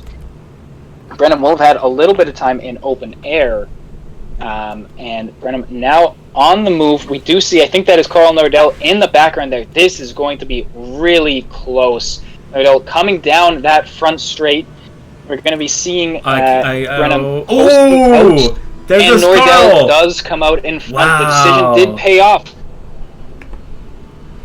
And what's interesting, I mean, those pit times were almost identical. They were stationary for basically the exact same amount of time, only a 1/10 of a second between them. So I think Carl did extend the gap slightly just by pitting earlier, getting those fresher tires on just a lap or two before. But yeah, really excellent pit stops from both of those drivers. If Carl had gone just that little bit slower, I think Brenham might have just been able to sneak up the inside and get that place. But we are as we were right before the pit stops, and we'll see if Carl can maintain this lead for the next 47 minutes and how aggressive Brenham might start to get. Well, it's definitely, I was wondering about Nordell's strategy going into it with the early pit stop, allowing Brenham to get a lap or two of open air, but certainly seems like he's made the right decision. Brenham not able to take advantage of his pace due to those worn tires. I mean, again, Nordell on fresh tires when he was able to go around after his pit stop allowed him to get a lot more grip through here, and Brenham now also on fresh tires, but still behind Nordell. He's been stuck for basically an hour at this point. Patience has got to be wearing thin. Is he going to be able to keep it up? And when is he going to try to make that faithful move? We are expecting at some point he's going to have to go for it if he's capable of it. I mean, we want that move to be safe, but we may also see more aggressive looks from Brenham as he tries to make that move work and tries to fly off into the distance. We see Bosman in the pits now. Ruffo is a second behind Ben Fiore. Fiore has not yet come into the pits yet, so Ruffo will try to dispatch of Ben very quickly, but I mean, a great race for Fiore. I mean, like I said, has yet to pit, but running fourth at the moment as an AM driver, not too shabby. Not too shabby at all. He does have Ruffo right behind him. I'm guessing that's not going to be too much of a fight. Ruffo has pit. And Fiore has not, and Fiore does go off. I'm sure we'll see him coming into the pits soon as well. Sure, the tires are not doing well. We are on board now with Fiore for the replay. This is turn 3. Ruffo right behind him on fresh tires. Ben Fiore going to the inside, it looks like, maybe trying to defend a little bit. Nope, goes back to the outside and just goes a little bit too deep on the brakes. Not sure if it was defense or just trying to let him by. Regardless, a little bit of a mistake there. I think he might have just gone a little bit too far left, trying to give the inside to Ruffo and got himself onto the marbles, and I think that impacted his braking performance and then shot him out wide. We see Bosman and Prevost both under yellows. I think, Prevost was definitely an off-track incident of some sort. Bosman was just coming out of the pits, so let's investigate what happened to Bryce here. Bryce, this is turn... is that turn 1? That is turn 2. And... snap, oversteer a little bit, and then overcorrects at slow speed. Spins it, unfortunately. That is, you can see he tried to really open up that turn 3, and it's kind of it's a real give and take, that turn 3, because it's really tough to get your car after the chicane all the way over to the left side in time for turn 3. You can do it if you're good, if the tires are good, but if you're off your line even just a little bit, you're not going to be able to. You have to make adjustments for that turn 3. It's a difficult turn, and looks like Prevost was just not able to make that adjustment early enough to allow himself to stay on track. So not the worst spin in the world, but definitely loses him quite a bit of time.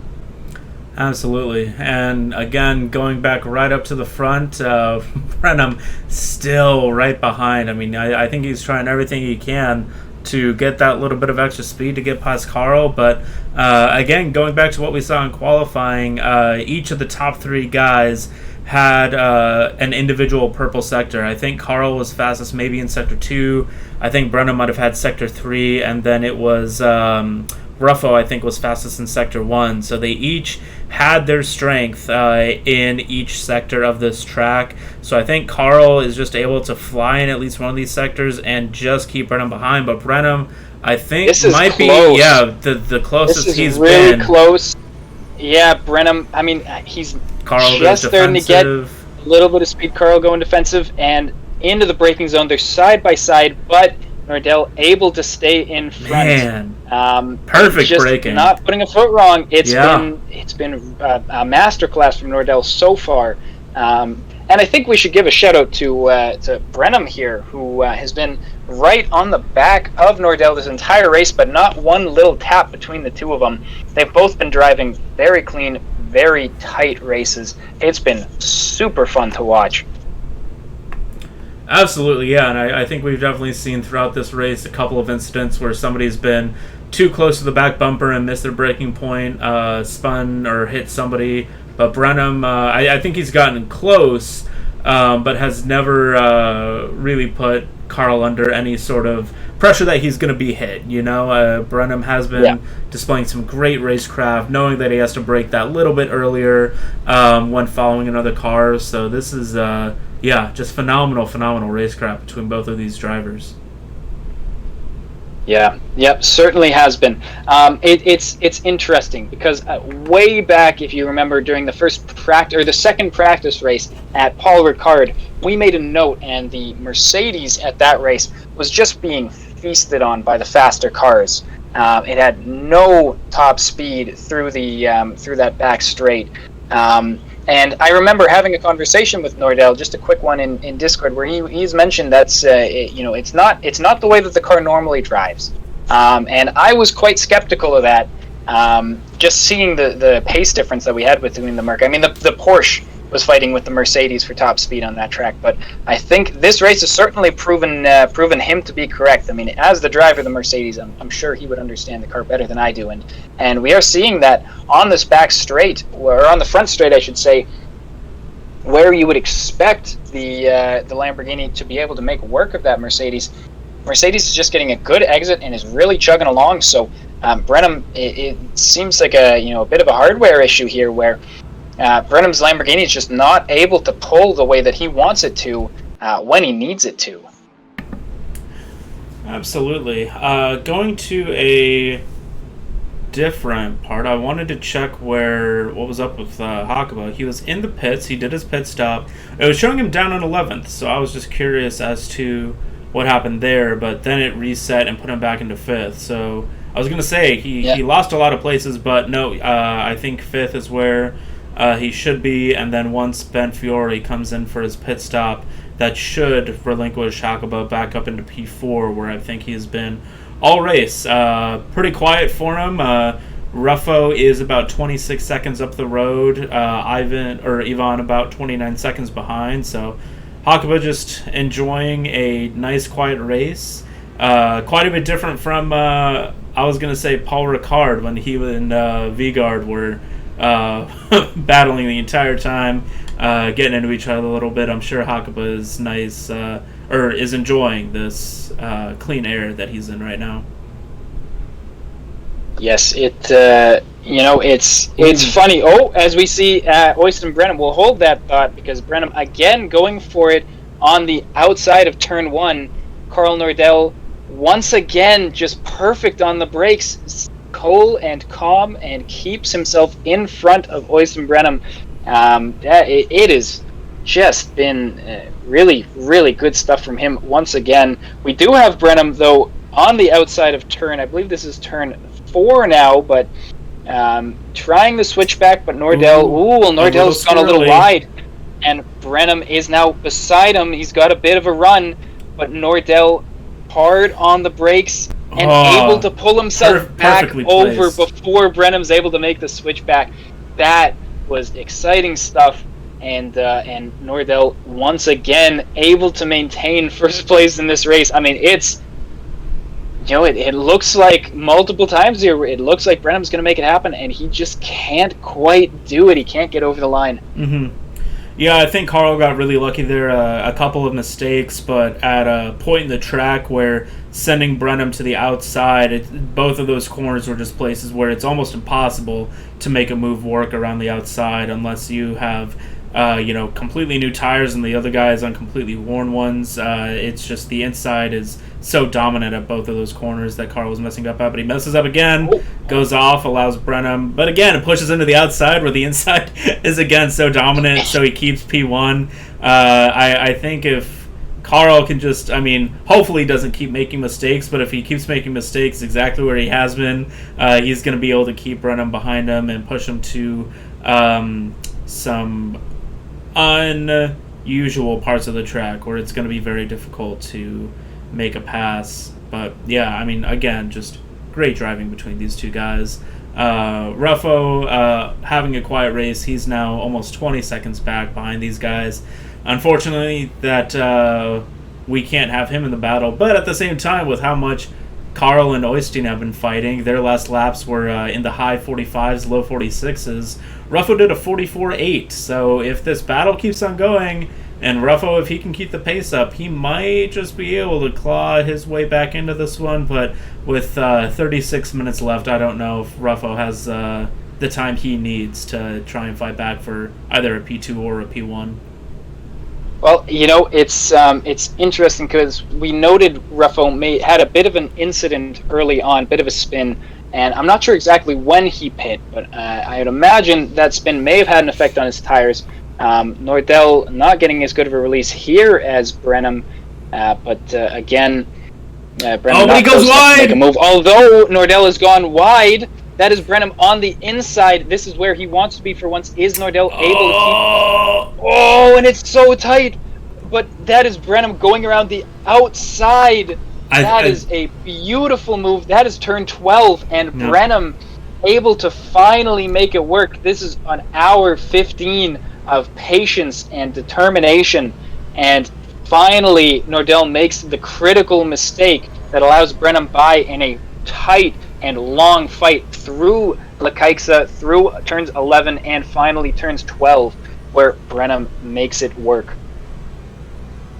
Yeah, there was an orange flag being shown for Brenham, showing that he did make a little bit of contact in that, so I think Carl on the inside may have gone a little wide, hit into the side of Brenham, but Brenham able to keep that car under control, make it work around the outside. Just one mistake too many for Carl.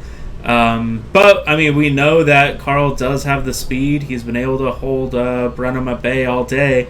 We'll have to see if he is able to stick with it. Maybe hope that Brenham in this longer race has a lapse in that consistency and that focus that he has displayed over the last 4 races. But we also know that Brenham outqualified Carl by, I believe, 5 or 6 tenths. So this may allow Brenham to just run away with it from here and be on track to be our first driver to go from pole position to a win.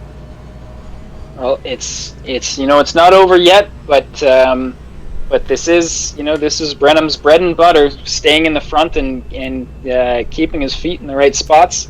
Got a little bit of a pause here. I am not able to see what's going on, and we're back. Yep. At least I'm back.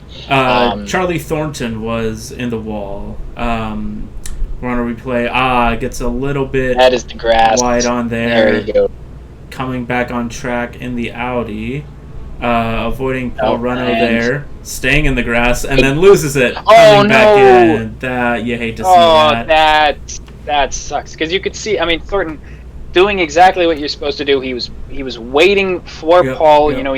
He was being safe, and there, what he gets for it is he just waits for another car to go by.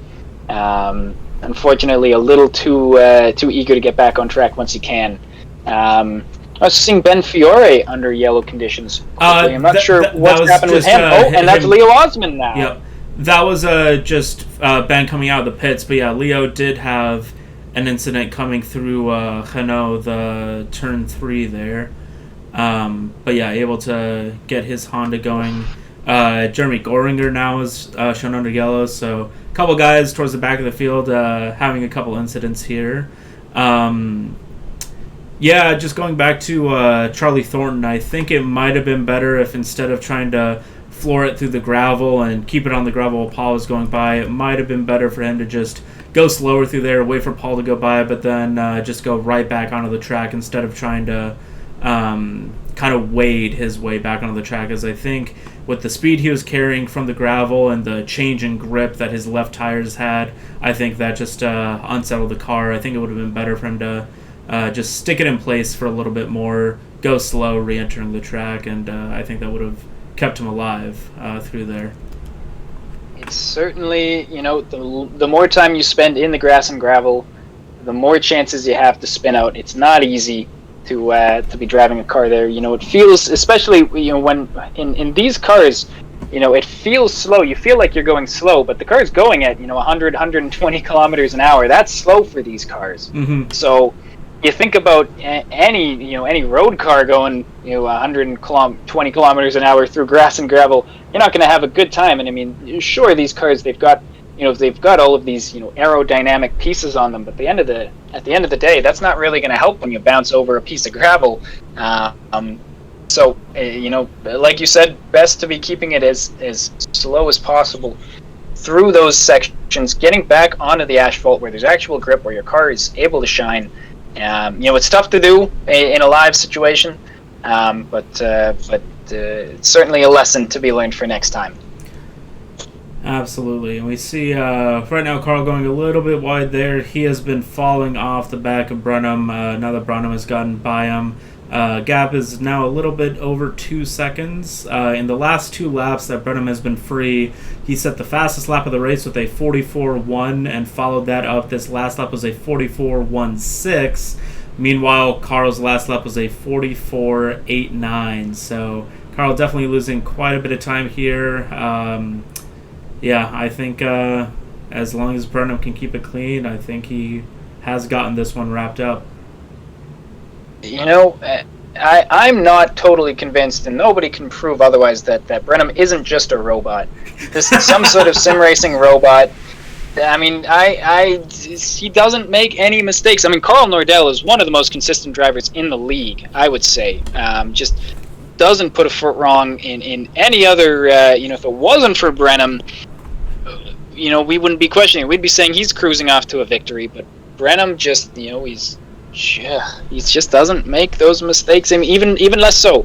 Somehow he made Carl make mistakes. Carl, the cracks in the armor that eventually turned into a mistake costly enough to let Brenham by. And now, like you said, the delta slowly rising, now at 3.1, 3.2, 3.3, I think it's saying there, 3.0.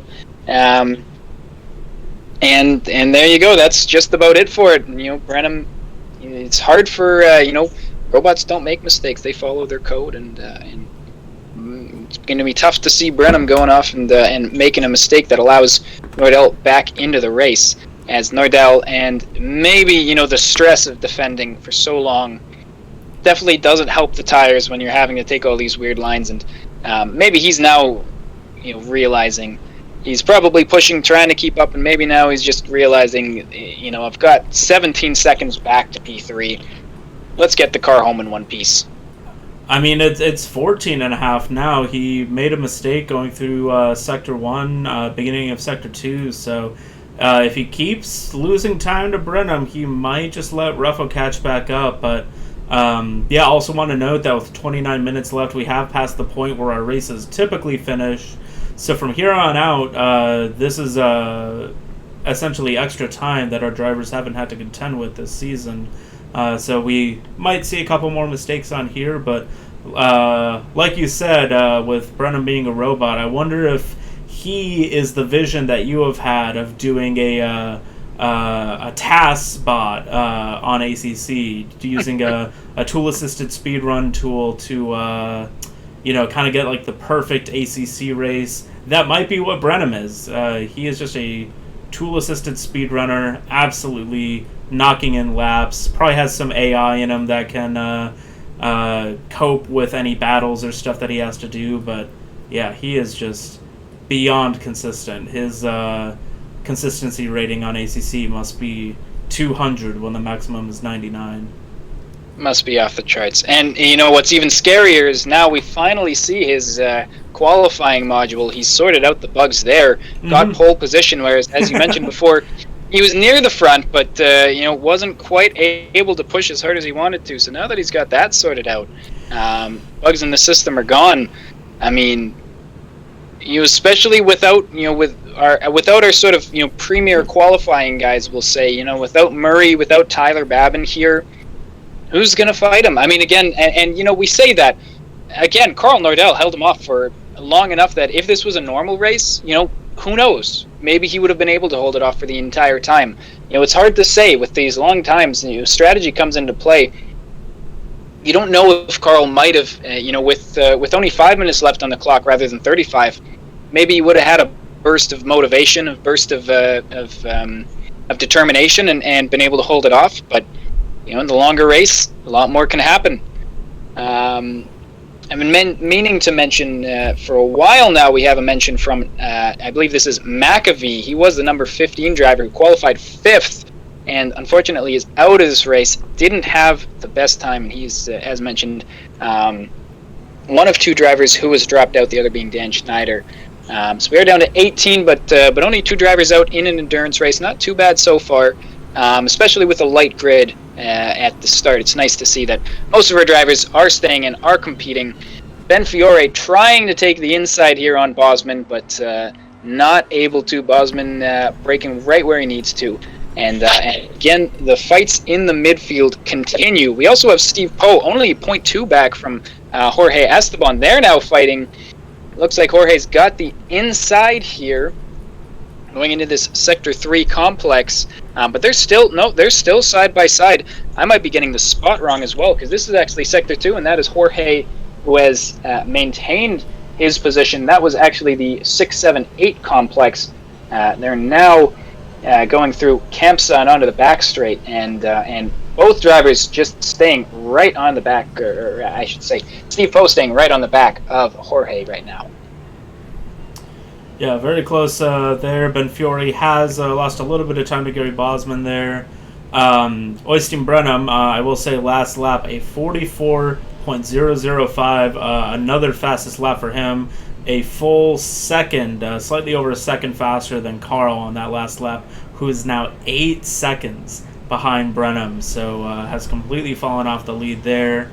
But Steve Poe getting around Jorge there, but it is still very, very close. A drag race coming down. Yeah, both cars fast in a straight line.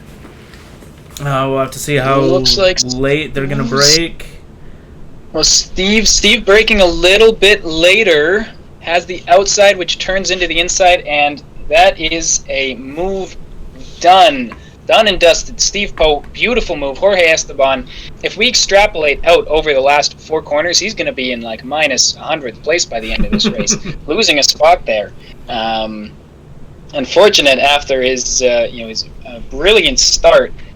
Now stalled out at 7th place and has dropped down to 8th place now. Certainly not out of that fight, but has a little bit of work to do to get himself back up there. You see Ben Fiore on the back of Bosman. So this fight's kind of been going on all race. Again, these midfield drivers have kind of been swapping positions as mistakes and as fights have kind of broken out at various places in the midfield. One person we haven't talked about too much is Richard Laird, who's now actually only 0.4 behind Ivan Watson. This is a fight. I don't think this is a fight that's really happened all race. So this is brand new we're seeing. I say we haven't talked about Richard all race. Ivan Watson's been an absolute ghost, same as Helkabo, but at least we gave him a little bit of screen time. Finally, for the first time, we're going to put an Ivan Watson on screen, just in time for him to start having to defend a little bit against Richard Laird, who has been surging in the back half of this race. I am silent because I feel like there was something I was going to say before, and I can't remember what it was, and I am brokenhearted about that. But a couple battles now emerging. I think we thought it towards the start of this race was going to be a race where things settled out. We see Richard go off track a little bit there. Jorge also under a white flag showing that he was going slower than normal, and we have car. That is Leo Osman, who has gone off. That's the fast right-hander approaching the start of Sector 3, having to reverse and navigate his way back onto the access road that will eventually lead him back onto the track, but of course has to wait for, that is car 30, that is Kieran Macy in the Audi to go by. But Leo now back on track as Ben Fiore is right on the back of Gary Bosman, and the pit window has now closed, but everybody has made their stop at this point, so no issues there. Fiore really, I feel like being patient behind Bosman. I think Fiore does have the pace once he gets by. His best lap is about 3/10 faster than what Bosman has been able to manage all race. So once Fiore gets by, should be able to streak away a little bit, but is just being very cautious getting around Gary Bosman, which I think Gary is appreciative of because he has been in quite a few tangles with multiple drivers throughout this race. Yes, Bosman, another driver who's you've been just stuck in this midfield massacre, we'll call it. And Ben Fiore, I mean, he's again an AM driver, and you can see he's in 10th place in the AM class, and the next closest driver is 14th place, so a big gap between them. I've also noticed, and I think this is the first time I've noticed this. I'm not sure, is this new that it actually lists the class of these drivers on their driver number?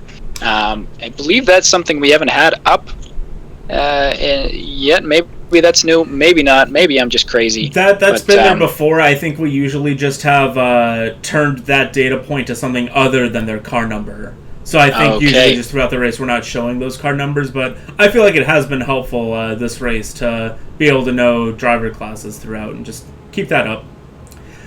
Certainly agree with you there.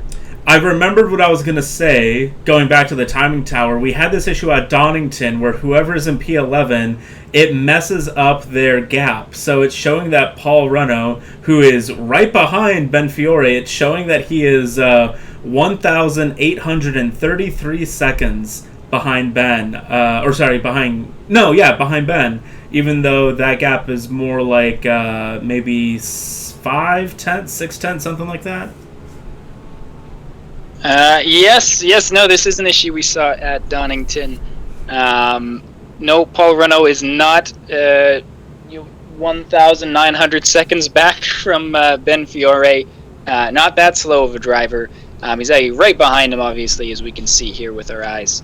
And as every accountant knows, you always want to be following gaps. So very weird of this software to be screwing up there.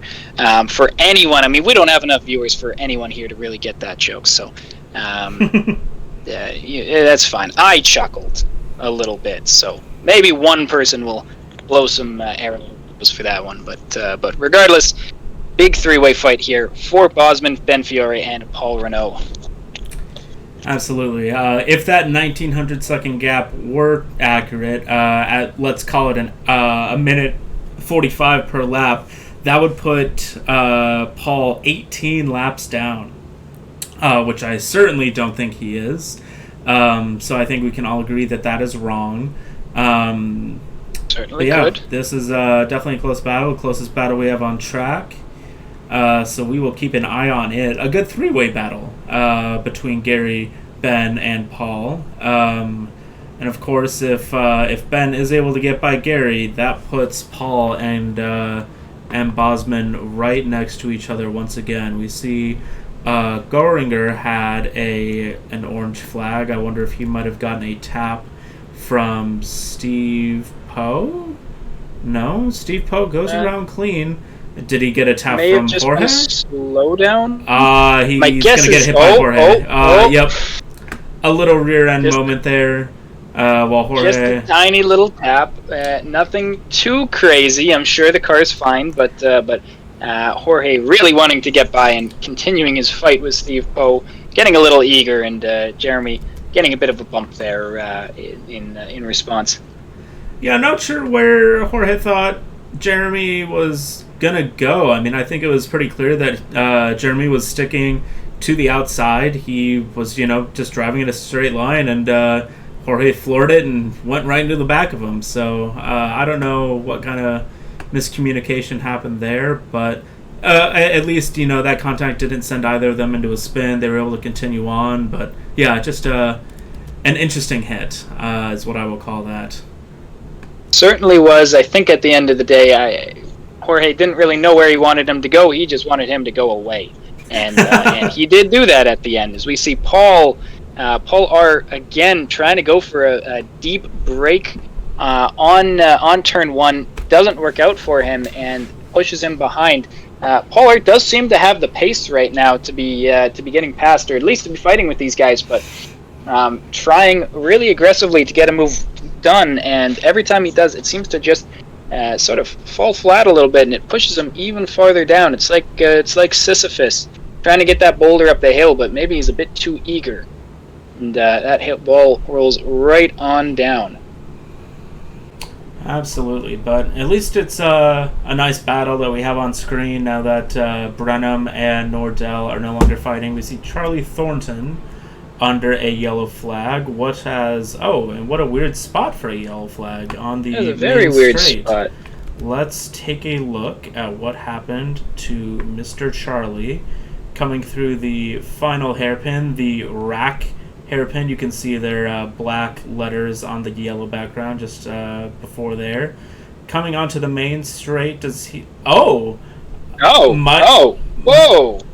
I assume might have been fiddling with something on his wheel, or just looking at something off screen maybe, and had a lapse in concentration and made his turned when he didn't want to. But that was a very strange incident. As we see, contact between Fiore and Renault potentially. This is a replay. Let me get the graphic up. Okay, so it looks like Renault is able to get past Ben Fiore initially. Didn't see any contact in that part of the video, and it looks like they're all very close. Now trying to get the move done on Bosman, and it looks like originally he is past. Oh no, having to go a lot slower through that chicane, going side by side. Ben Fiore not prepared for it, and does give Paul R a tap on the back. And that is Paul R out of this fight for now. Unfortunate stuff there. And it was going to be great for Paul. I mean, absolutely. I mean, phenomenally opportunistic that Goringer was there. Paul was able to sneak it up the inside of Bosman. They were going side by side, but I don't think Ben was quite ready for how slow Paul had to go through that chicane, and unfortunately tapped Paul. That would have been a great move for Paul, getting by both of those two drivers in just a couple of corners, if that had worked out. But unfortunately that hit did put Paul quite a ways back, and of course the gap is messed up. He is not 20 laps behind, but he is just coming through the back straight as Fiore and Bosman are ending it. So I'd call that maybe a 6 or 7 second gap potentially, as we see Goringer under a yellow flag, going a little bit slow, letting Magnus Haukeba by. But then Richard Laird and Yvonne Watson are still battling it out for who is going to finish in the top 5 in this race.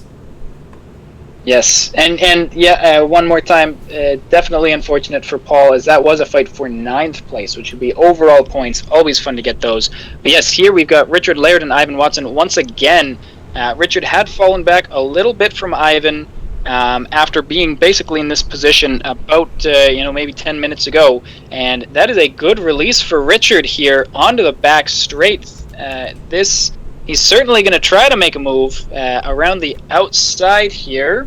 Not quite close enough to make anything happen, but certainly going to give Ivan a bit of a scare, as I'm certainly pronouncing it better than Ivan. It's not Ivan, I believe it's Ivan. Maybe I'm wrong again and I'm just pronouncing it wrong twice, but still Richard Laird on the back of Ivan in going into the final right-hander, which unfortunately is not a place where the Porsche is really going to be able to get any kind of move done.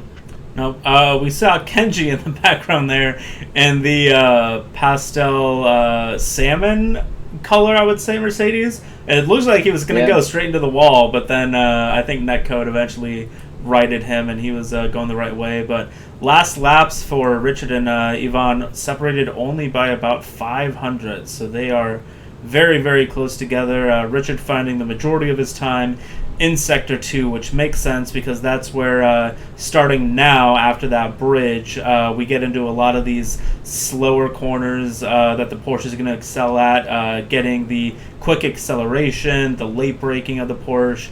That's where a lot of the strengths of this track are going to be.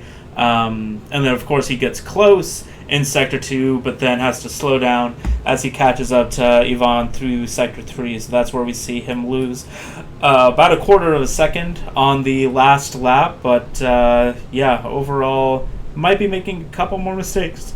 Mistakes than normal, because he is now a little over a second, hovering around a second back compared to Ivan, but still overall a very close race between these guys.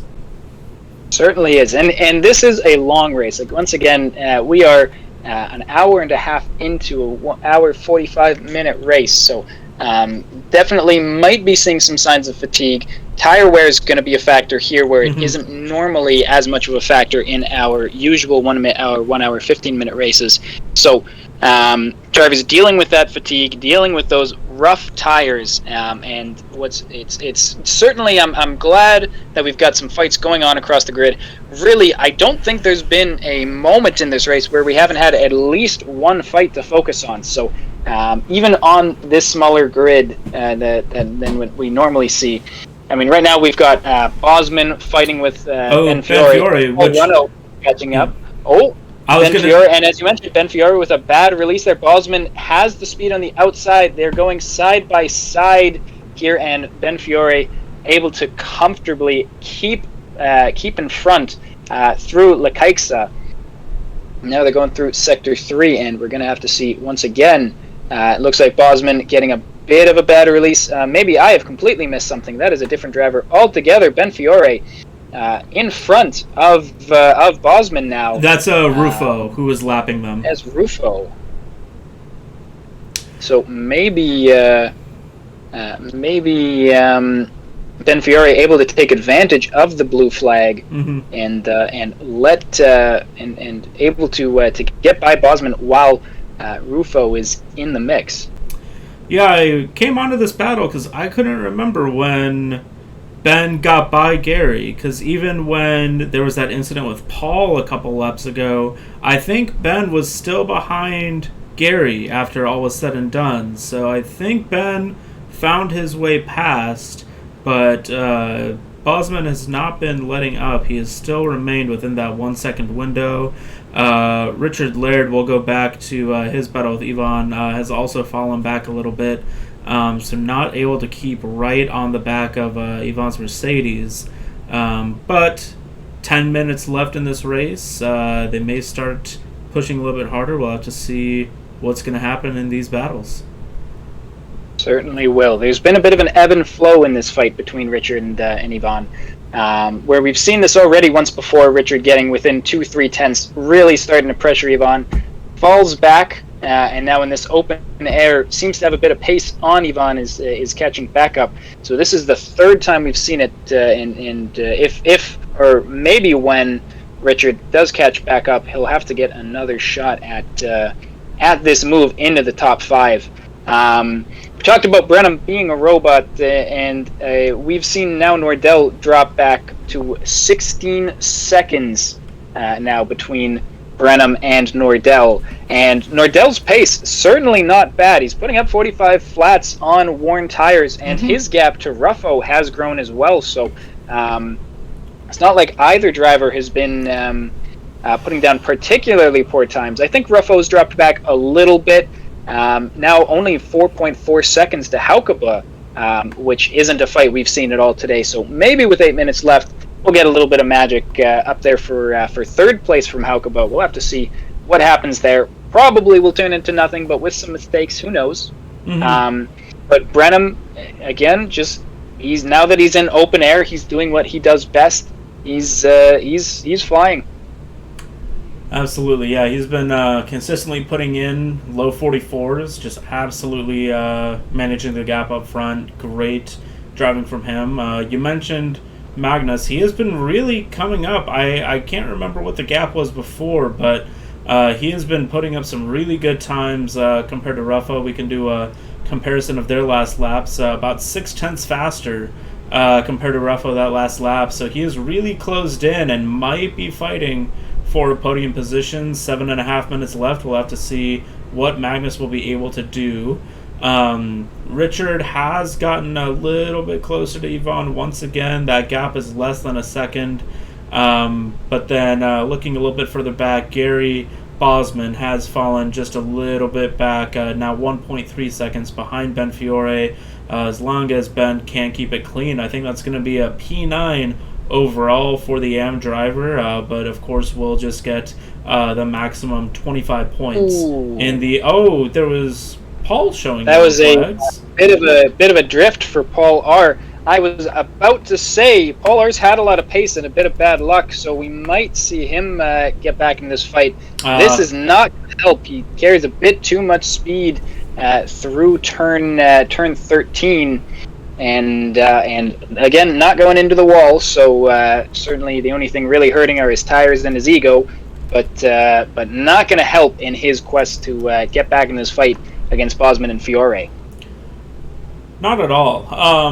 And something I was just thinking about while I saw Paul go through that final corner and kind of cut that final bit of the chicane there, I'm really surprised we haven't seen any drive-throughs or track limits. I think this is one track where it's easy enough. I mean, we just saw them go over that yellow curb there on the exit of the final corner. It's easy enough to go a little bit too far left over that and get a track warning violation. It's easy enough to go into that chicane, have a little bit too much speed and cut through like we saw Paul did. There's a good number of places on this track where you can get a track warning, and we haven't seen a single drive-through this entire race. It's been great on that behalf. Yeah, and it's a point I hadn't even thought about that, but now that you mention it, you're right. These drivers, all 18 of them still going here. Not one drive-through penalty for any of them on a track where the limits are easy to break. It's a very good point. It's been clean racing inside the lines here. All race for all 18 of these drivers. Now, that being said, we don't know how close to the pit, the drive-through warning it is. 4 warnings will get you a drive-through. So we don't know how many of these drivers are sitting on 3. Could be a lot of drivers that are having a bit of a sweat through these final 5 minutes. We unfortunately don't have a way to access that information. It'd be great if we did, but we'll have to see if there's any tragedy in this last 5 minutes. Richard Laird here as well to get back to the on-track action. Now plastered on the back of Yvonne once again. We'll see if this time he's able to make it stick. Yeah, I'm playing with my chin and my jaw right now. I think we're both experiencing some old man symptoms today. I yawned and I pulled something in my mouth, and now my chin, of all places, is in immense pain as Kenji is in the pits. I am very confused about that. Did he not have enough? Did we do it? Did we possibly curse him? We'll have to see if he drives through or if he stops.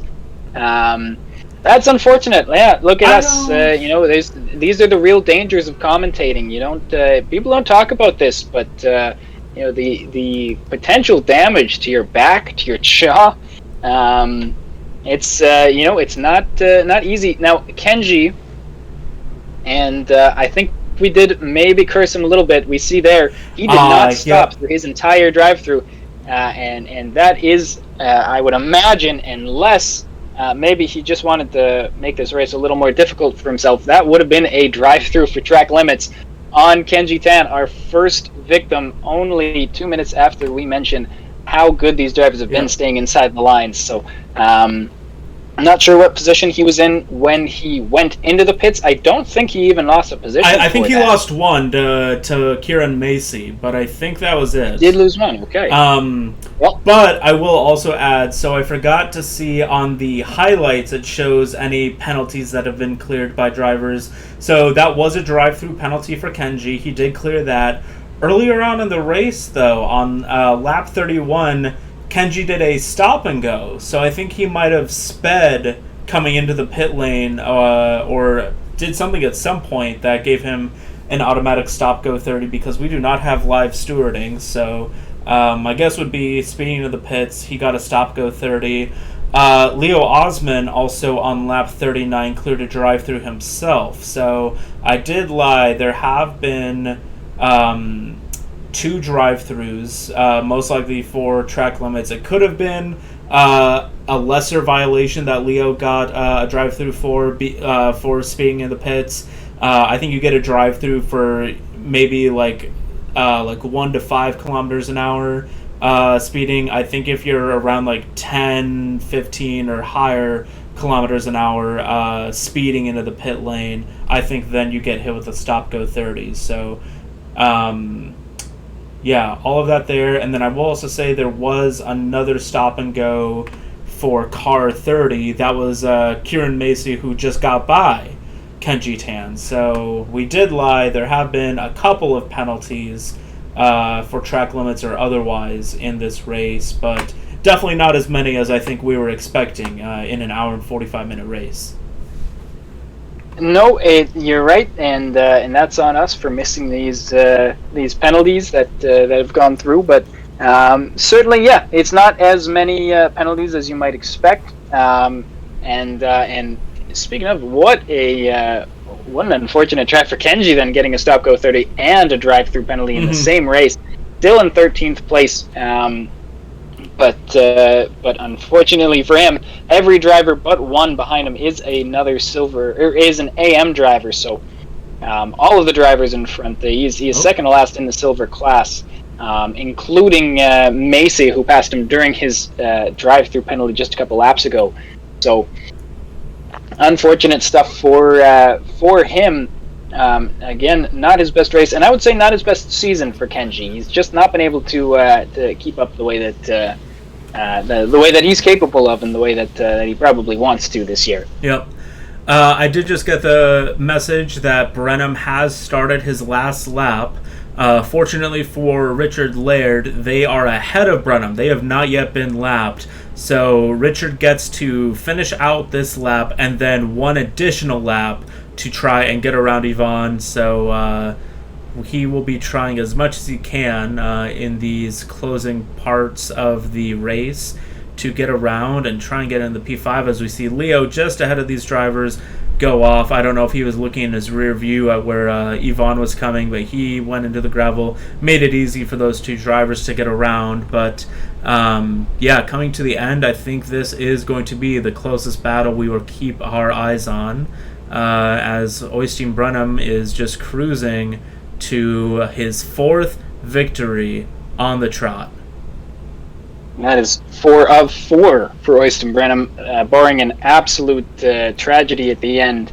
I can't imagine. I mean, there's, maybe he's on 3 track limit warnings. Maybe he's panicking right now. We certainly are not, or we wouldn't think he is. So the only one who knows that for sure is him coming through his final lap. But here, as you mentioned, the last battle that we can really sink our teeth into is this battle between Richard Laird and Yvonne Watson.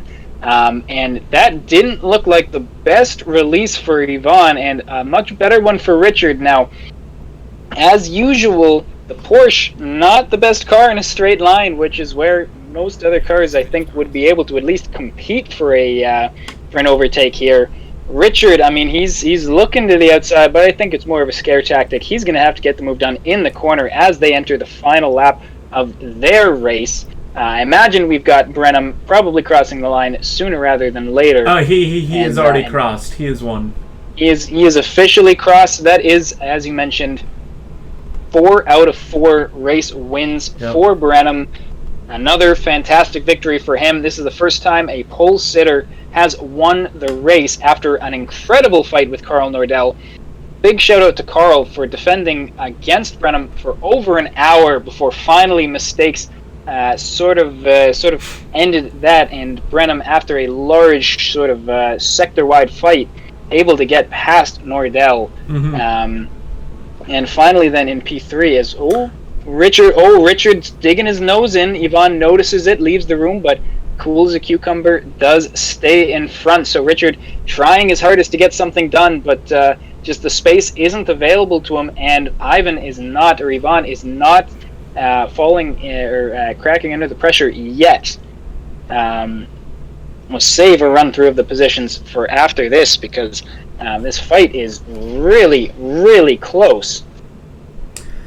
Going into this last couple turns here, Richard really wanted to get it done into the chicane, but brakes at the last second, keeps on the brakes, knows it's not happening.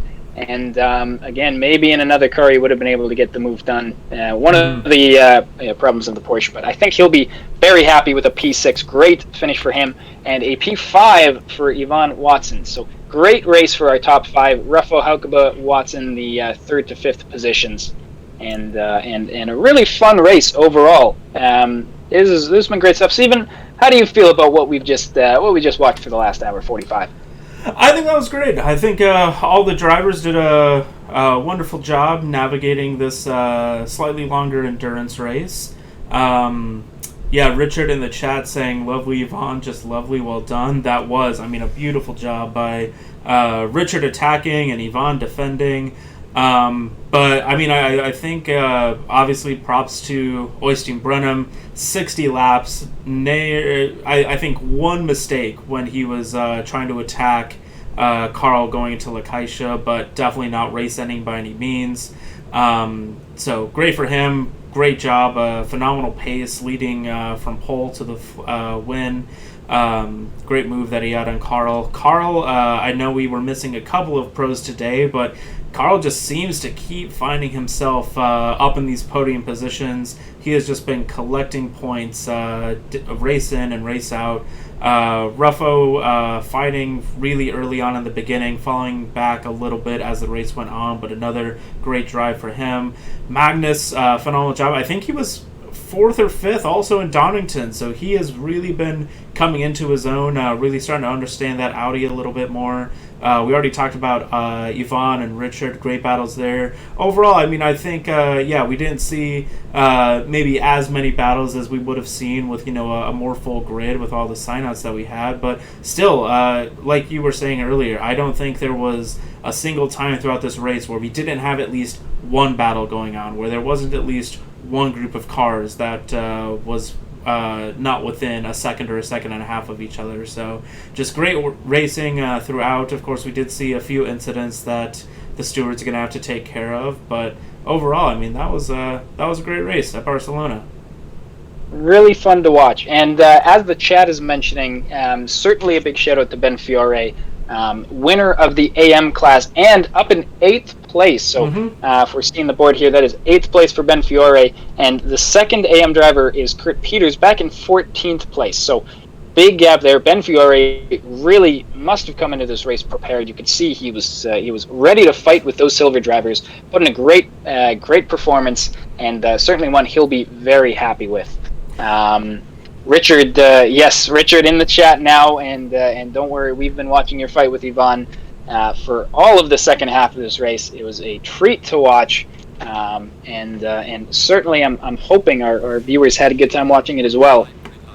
Stephen, any thoughts before maybe we wrap this up and go about our day? I don't think so. No, it was a great race. We'll be looking forward to what folks are going to be able to do at Kyalami. The Audi has looked pretty strong there, so it'll be interesting to see what Haukeba is able to do. Lamborghini as well, very nice there. So hopefully Oystein will be able to battle well there, but we also know that Marcus Murray, who should be returning in the Honda for that race, we know he is lethal in that, based on some previous races we've seen him do in an other league.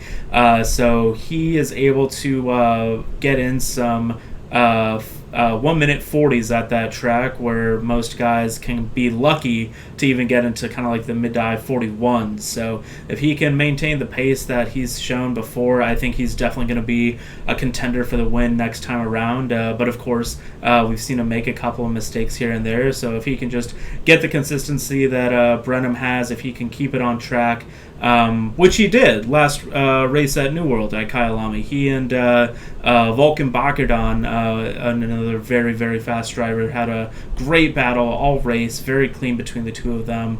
I think if Murray can do a copy and paste of that, I think he'll be definitely fighting for the win.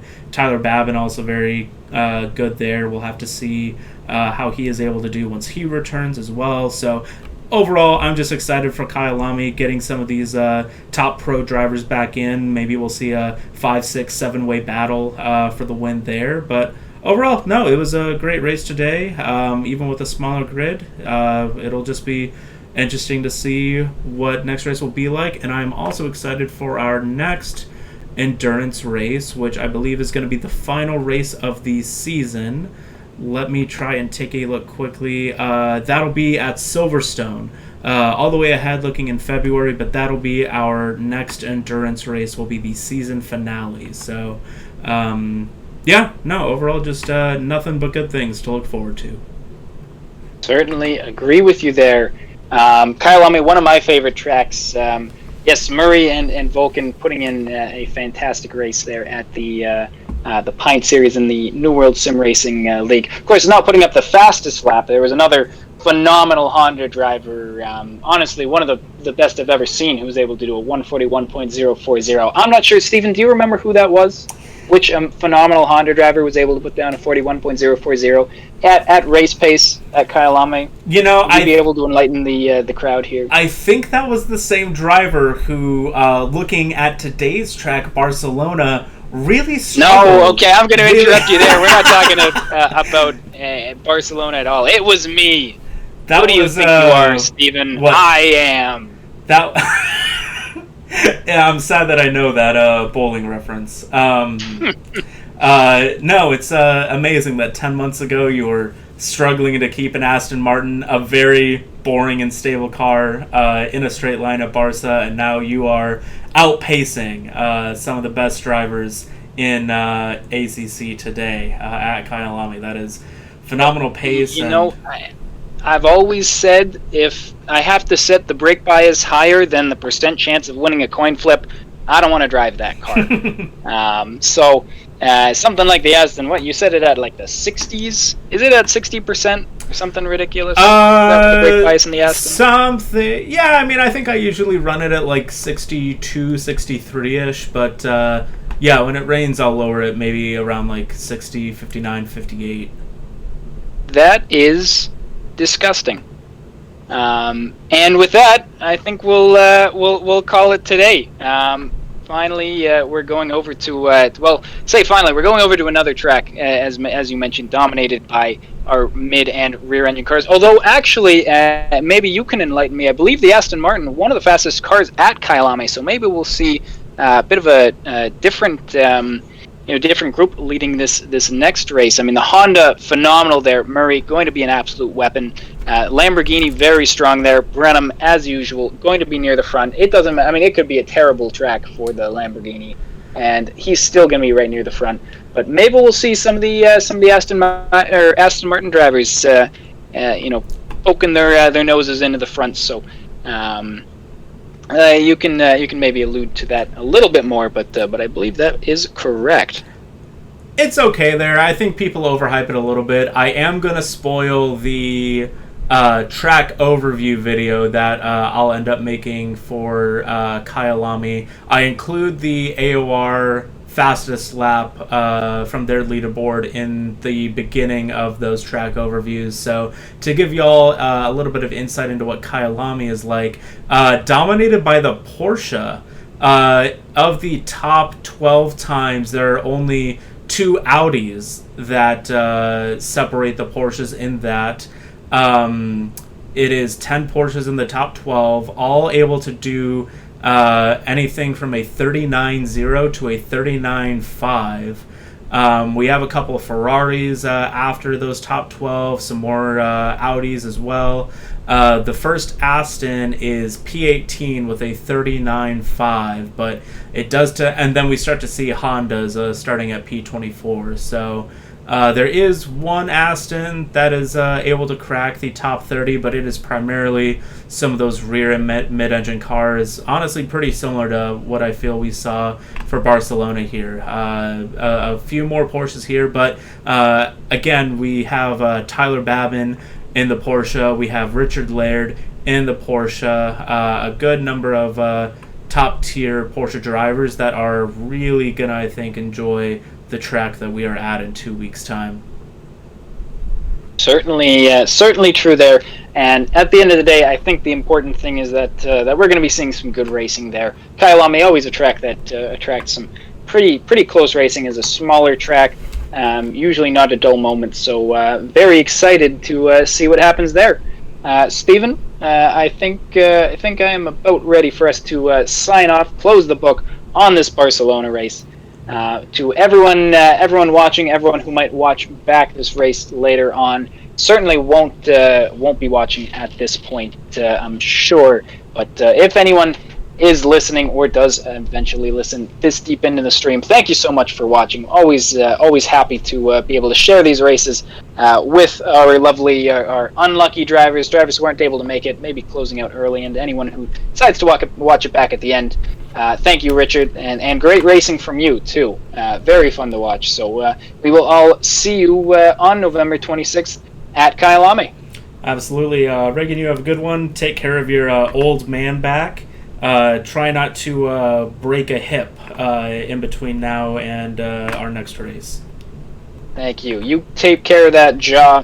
I know this is what happens. We all know you like to talk a lot, so this is what happens. Maybe it's a good warning sign that that this commentary stuff. It's not for us old guys. It's a young man's game, but we're gonna keep fighting through for all you viewers as long as we can until our bodies fully break down.